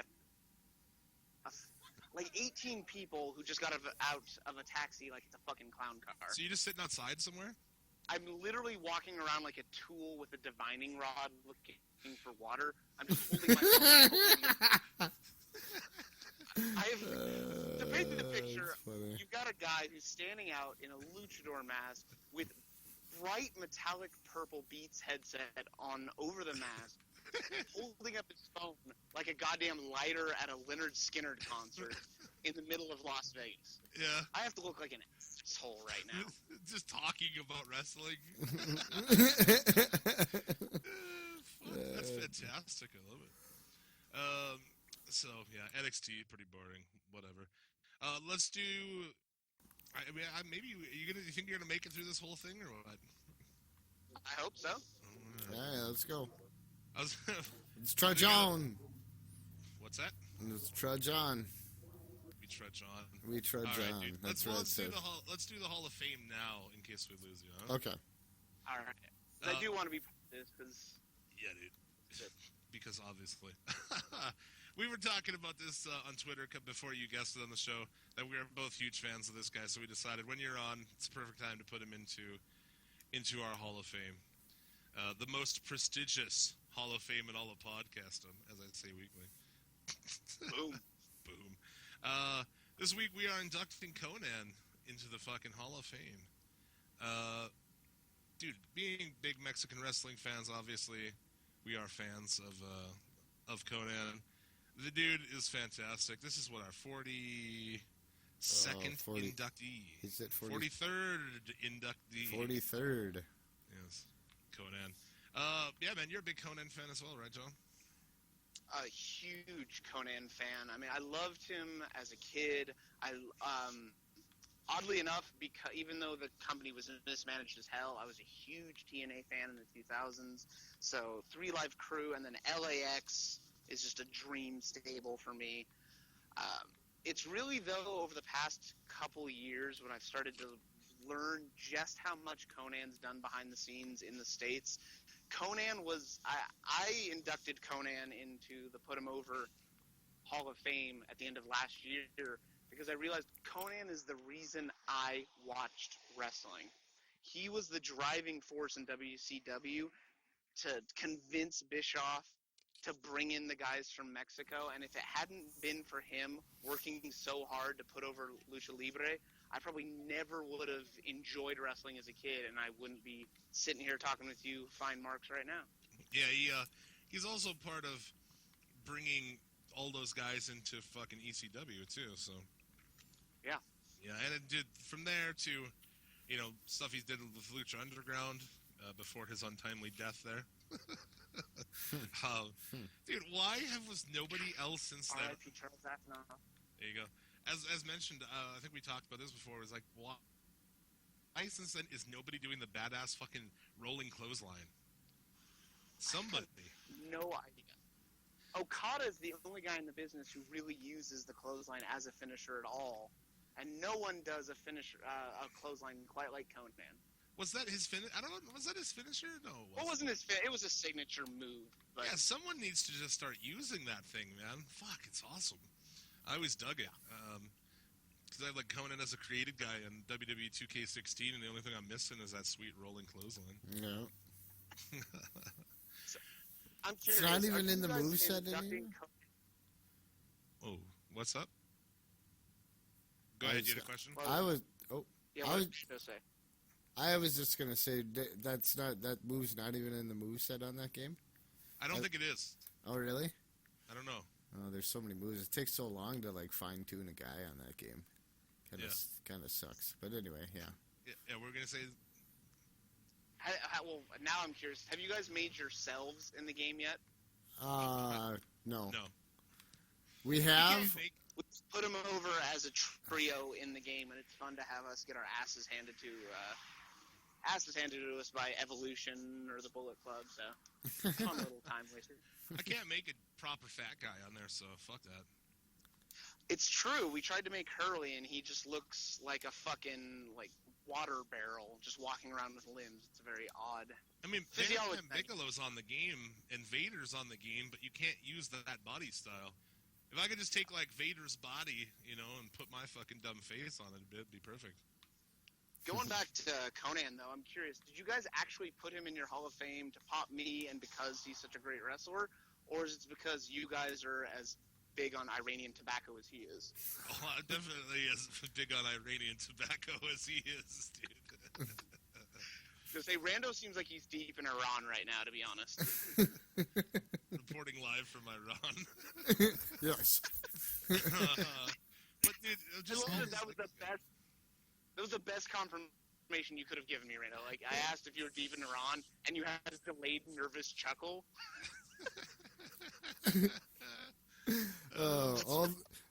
Most of the time, man. That Iranian tobacco. The guy's so just funny. great, man. I always liked him fucking, from his ECW shit back into his Mexican shit. I really feel like he made leaps and bounds when he fucking adopted actually dressing like a fucking street Mexican dude. With the hat. Like, when I think of Conan, I think of the fucking hat with the one-button flannel and the fucking wife beater, baggy pants. That's the Conan. What's that? What? You don't think of Max Moon, his I do robot not. gimmick? No, I do not think of that. No, I don't think anybody Yeah, thinks of Conan that. was huge in popularizing the Chicano heel gimmick, which has been used by so many guys since then. I mean, he's referred to as, like, the Hulk Hogan of Mexico. He was, like, in Mexico at one time, Hulk Hogan level fucking shit. Absolutely. I mean, Do you remember in WCW when they had him working with fucking Ric Flair for a while? yes. Dude, what the fuck? Ric Flair, like, now he's friendly about it, and he's like, oh, yeah, but, he really doesn't have respect for that guy at all. Because Ric Flair is a cunt, but whatever. Ric Flair was the 7th inductee into our Hall of Fame. What can you do? Yeah, man, like I said, there's so much good shit, and up until recently, he was doing the booking for AAA. Now AAA's booking has immediately gone to shit since he quit doing it, so there's that to look forward to. His work in CMLL, which oddly I've been watching. I found a guy who posts the weekly CMLL shit on YouTube, and I've been watching that. It's very confusing. It's just, CMLL is a hard one to follow, and the reason is they have way too many shows each week. But at the same time, I mean, guys like yourselves who can appreciate solid ring work, there's guys who are just incredible luchadors. Guys like Máscara Dorada, El Rey Hechicero. CMLL is still a good thing to watch, but yeah, if you're trying to follow it on any regular basis, good luck, man. Even I can't keep up. yeah. And yeah, dude, I mean, obviously, fucking Los Gringos Locos, man. Come on now. I mean, that's legendary shit. Eddie Guerrero is the greatest thing that ever happened to this performance art. So of course, I love Gringos Lobos. I don't know what number Hall of Fame Eddie Guerrero is, but yeah, he's definitely in Hall of Fame. Yeah, as well. he's in there. He's in there somewhere. So yeah, 43rd inductee, and as always, yeah, you can check out our Hall of Fame on Facebook in the albums section of our photos. It has every member of the Hall of Fame in there, so you can see exactly how fucking marky we are. But putting in guys like Mil Mascaras and shit. Yeah. But yeah, that's awesome. So Conan, Hall of Fame, and also yeah, I'll even plug. Go ahead. I'll even plug his podcast because it's the one guy in the business who I listen to regularly each week. I was gonna I don't just say listen to my own podcast, but MLW, the guy is such a shooter. Just 2 weeks ago, he was talking about this chick who was a pain in his ass and got pissed off and left CMLL. And he ended his tirade on her. It's like, good luck doing in CMLL what you did with me and try and fuck every guy in AAA who has power to put you over. Boom. I love it. Boom, dude. Hashtag boom. Yeah, that show with him and Court Bauer. That's a lot of drivel on fucking MLW. That's pretty much the only show that and Cornette I listen to.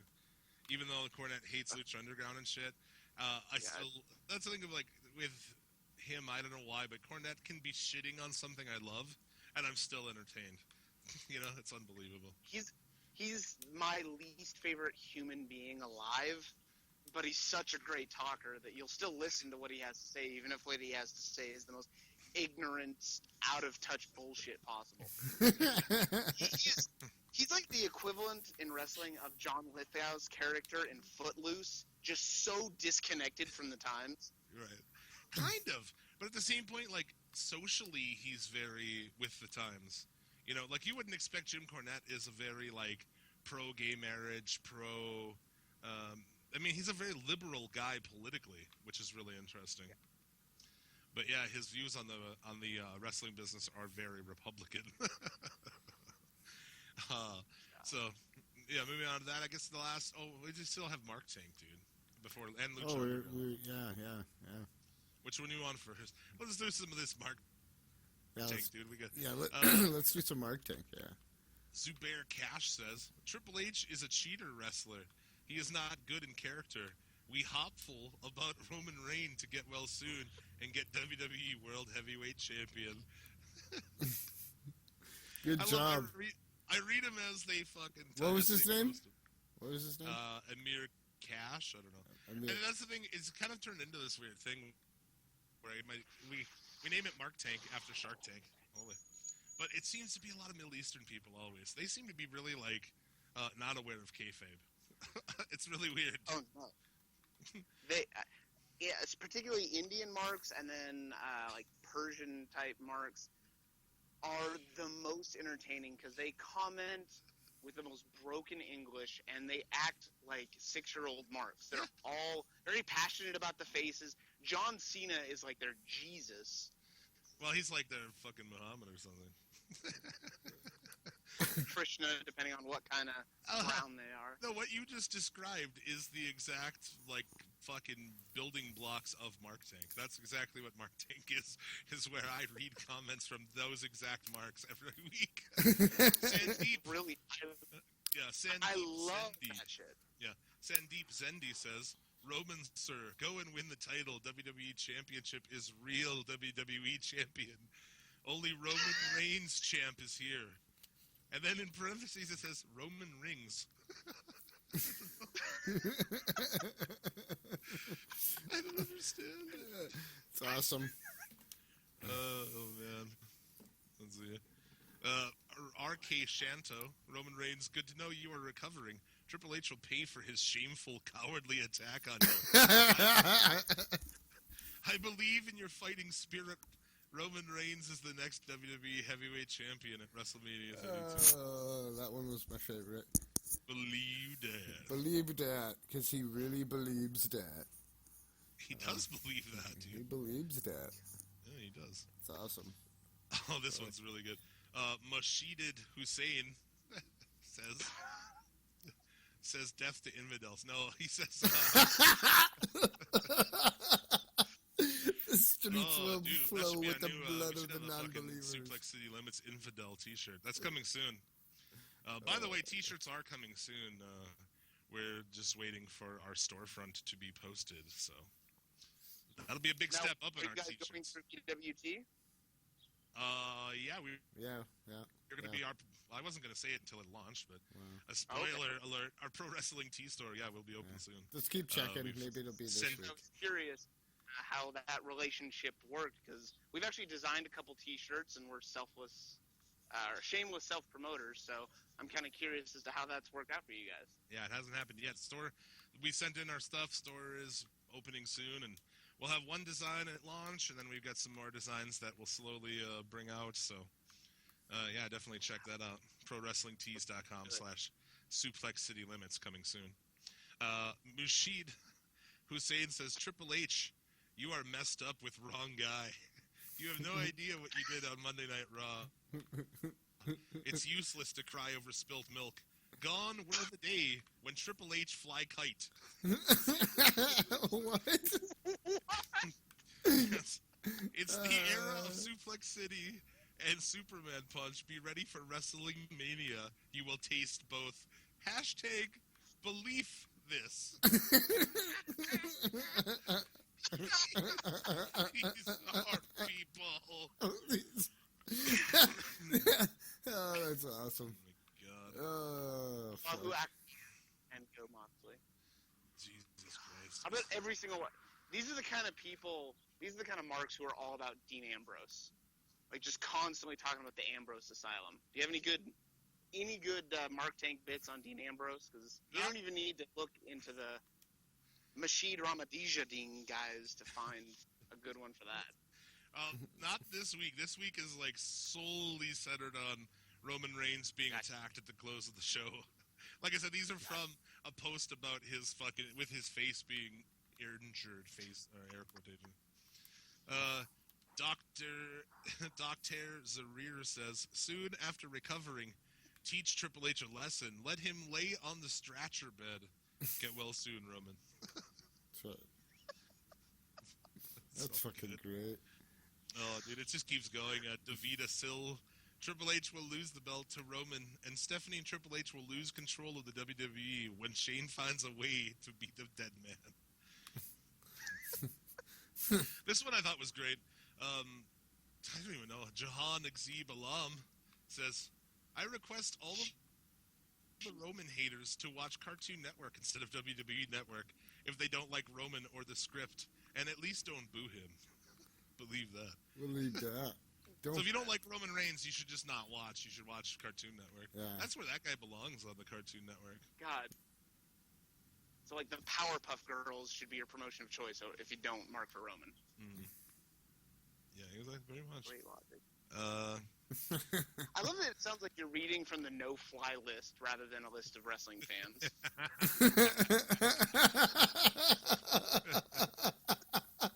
Jesus. That's awesome. It'll be the first ever podcast to be victims of terrorism. That's true. We're gonna get Charlie Hebdo'd. Yeah, ISIS is gonna hack our fucking Podbean. Oh, man. Kieran Gilchrist. That almost may be an American. Whoa. Roman, Triple H. Irish. Triple H eyed just scared to face you at WrestleMania. That's why he injured you. But you're stronger and will recover by WrestleMania. They all ended with believe that. They all do. That is like one of the worst fucking catchphrases. They all end with believe dad, huh? Oh, lots of them do. That's fucking funny. Dude. Some of these are fucking... This one's interesting. It's kind of long, but it's from Jennifer Krieger. So she says, I understand it's TV and all that, but I personally know what it's like to have a broken nose, including the swelling behind it. That was no blood packet. If anyone else endured what you did, Roman, they'd be lucky to be alive. Oh, There was no are you reason, serious? professional or not, of why the attack happened. There's entertainment and there's going too far. This went too far. If you Believe are that. feeling up to it, would be awesome to see you at WrestleMania. Take care, and I wish you a speedy recovery. So she starts off being like, I know this is TV, which is basically, I know this is kayfabe, But then, like, so this is outside of the... Oh, man, I can't even begin. I don't even know where to go with this shit, man. Good night, jabroni marks who don't know how to work when you work and work yourself into a shoe. Marks. P-Fin Maharana says, Triple H... Triple H is a dog man, but Roman is a king of ring. Roman is a king of ring, huh? I want you to roll that back. You just said Triple H is a dog fan. A dog man. Roman Reigns. Yeah. Oh, a dog man. Jeez. Roman Reigns is a king of ring. Oh, that's fucking awesome. Yeah. That's people. These people are far more qualified to like bring me my chicken shawarma than they are to weigh in on wrestling. This guy looks like an American. He's white at least. Mikey Hellman. That's pretty standard name. So stop letting Roman down, guys. Seriously, this guy was an underdog. Now on top. At least give him some credit. Dude, I have so many. But let's just finish it off with my favorite one probably of the thing. End this week's Mark Tank. Pavio Falamon, you are the winner this week of Mark Tank. And he says, very straight to the point, Roman is the best WWE superstar ever. Oh, God. Whoa, this guy's an adult man with a job who pays taxes, and he said that? Yeah. I don't know if they pay taxes over there, and I don't know what qualifies as a job over there, but he has an internet connection. Yeah, and an email in the account. middle of the desert. Yeah, and an email account. I don't know.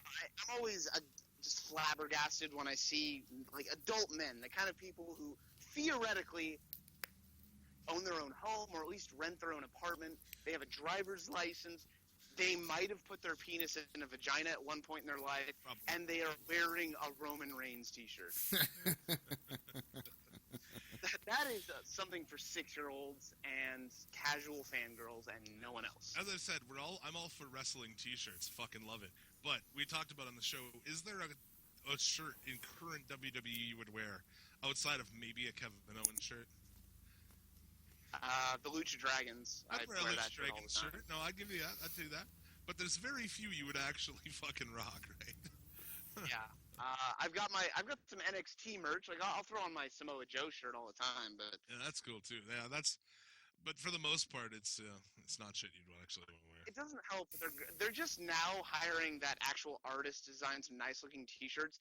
Everything that they had before that looks like something you'd buy from Walmart, like a graphic screen tee for $7.50 that's espousing something about like a snarky kind of romance, like or joke, like I'm with stupid, or they just look like the kind of shirts that are worn by people who unironically love Jeff Dunham and live in Reno.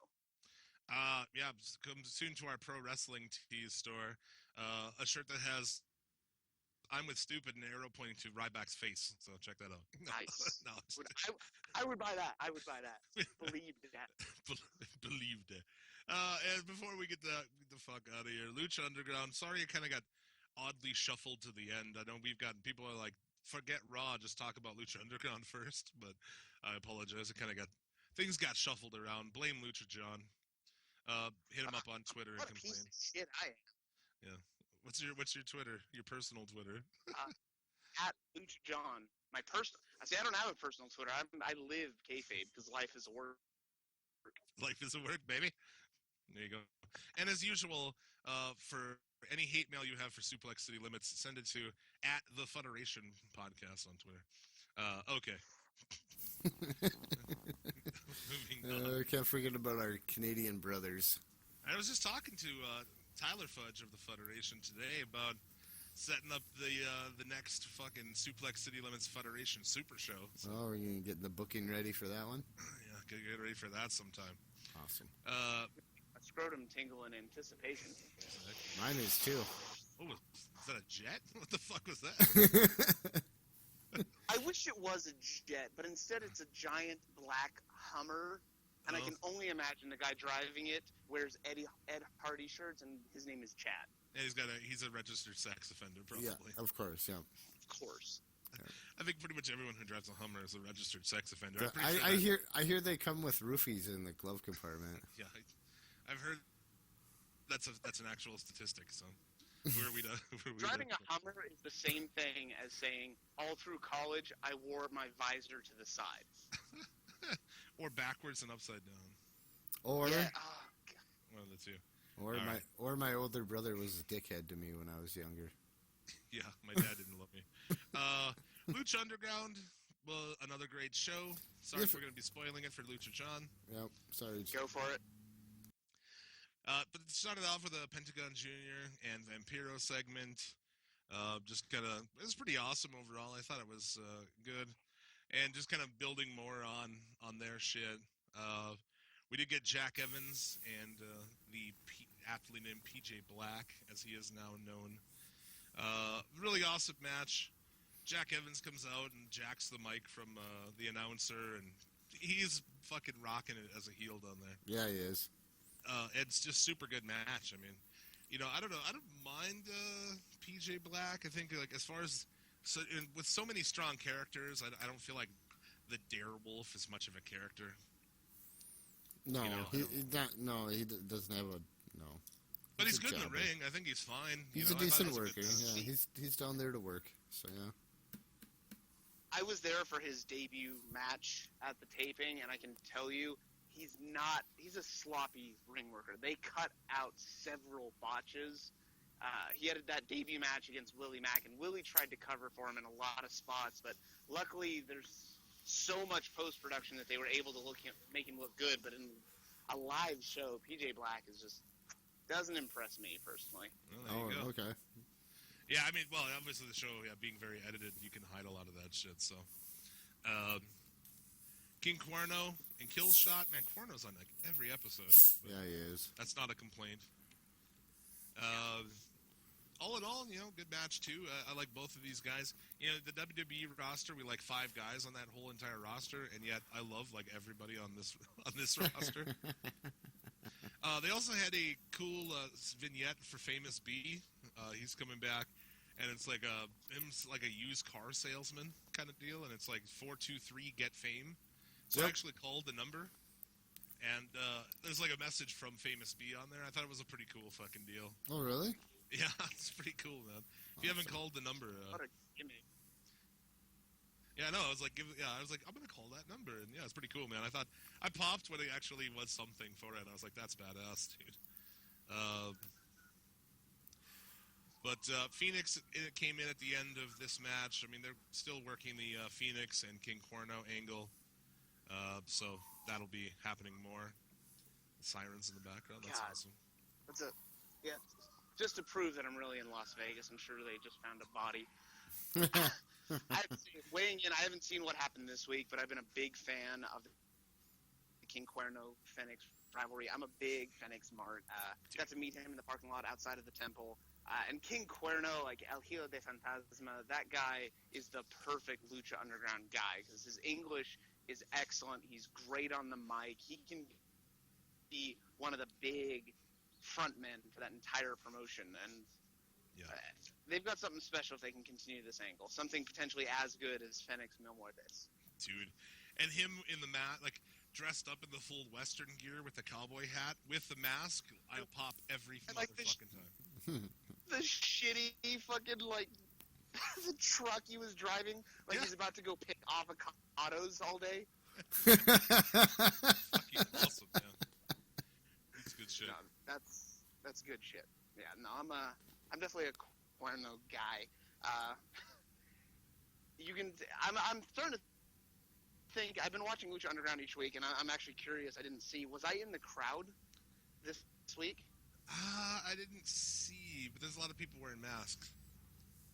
I want to make it a drinking game because I've noticed they must have Lucha John stock footage because they have been showing me well past the episodes where I was actually in the crowd. Oh, really? Yeah, if you look for a pink Phoenix mask and a guy just marking out like a faggot, that's me. It's awesome. And the third match of the show. I'm for a car right now just to update you guys.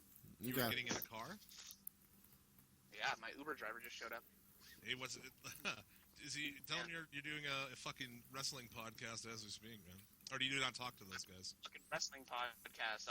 I think you're allowed to talk to them. I don't know if they're allowed to talk back, or maybe they get their hands cut off. I don't know if this is like Agent Persia rules. It's Uber. There are no rules, man. Yeah. It's true. It's like the ECW cab promotions. Yeah, I would say as long as he doesn't go on a shooting spree, you'll call it a win, dude. Yep. He's that Uber driver in Michigan. That was crazy as fuck. Yeah, dude. National tragedies aside. Third match. National tragedies aside, let's continue talking about Roman Reigns. No, Oh, yeah. El Tejano versus the Crew with Chavo Guerrero, the remaining members of the Crew. In a gauntlet match, Tejano starts it with Cisco, immediately super kicks him and gets the pin. Cortez comes in. They worked out a little bit longer. Pins him, and Guerrero gets in. I fucking love Chavo Guerrero. I don't give a shit. A lot of people shit on that guy, but he's still badass. Yeah, it's nice to still see him around. Yeah. So Guerrero, he basically Castro grabs the bull rope and traps Tejano, basically, so he can't kick out. Guerrero picks up the victory after the match. Tejano chases the Crew to the back. So we're still working this angle with them. And then there was a Pentagon and Katrina segment. So next week, he'll be... Go ahead.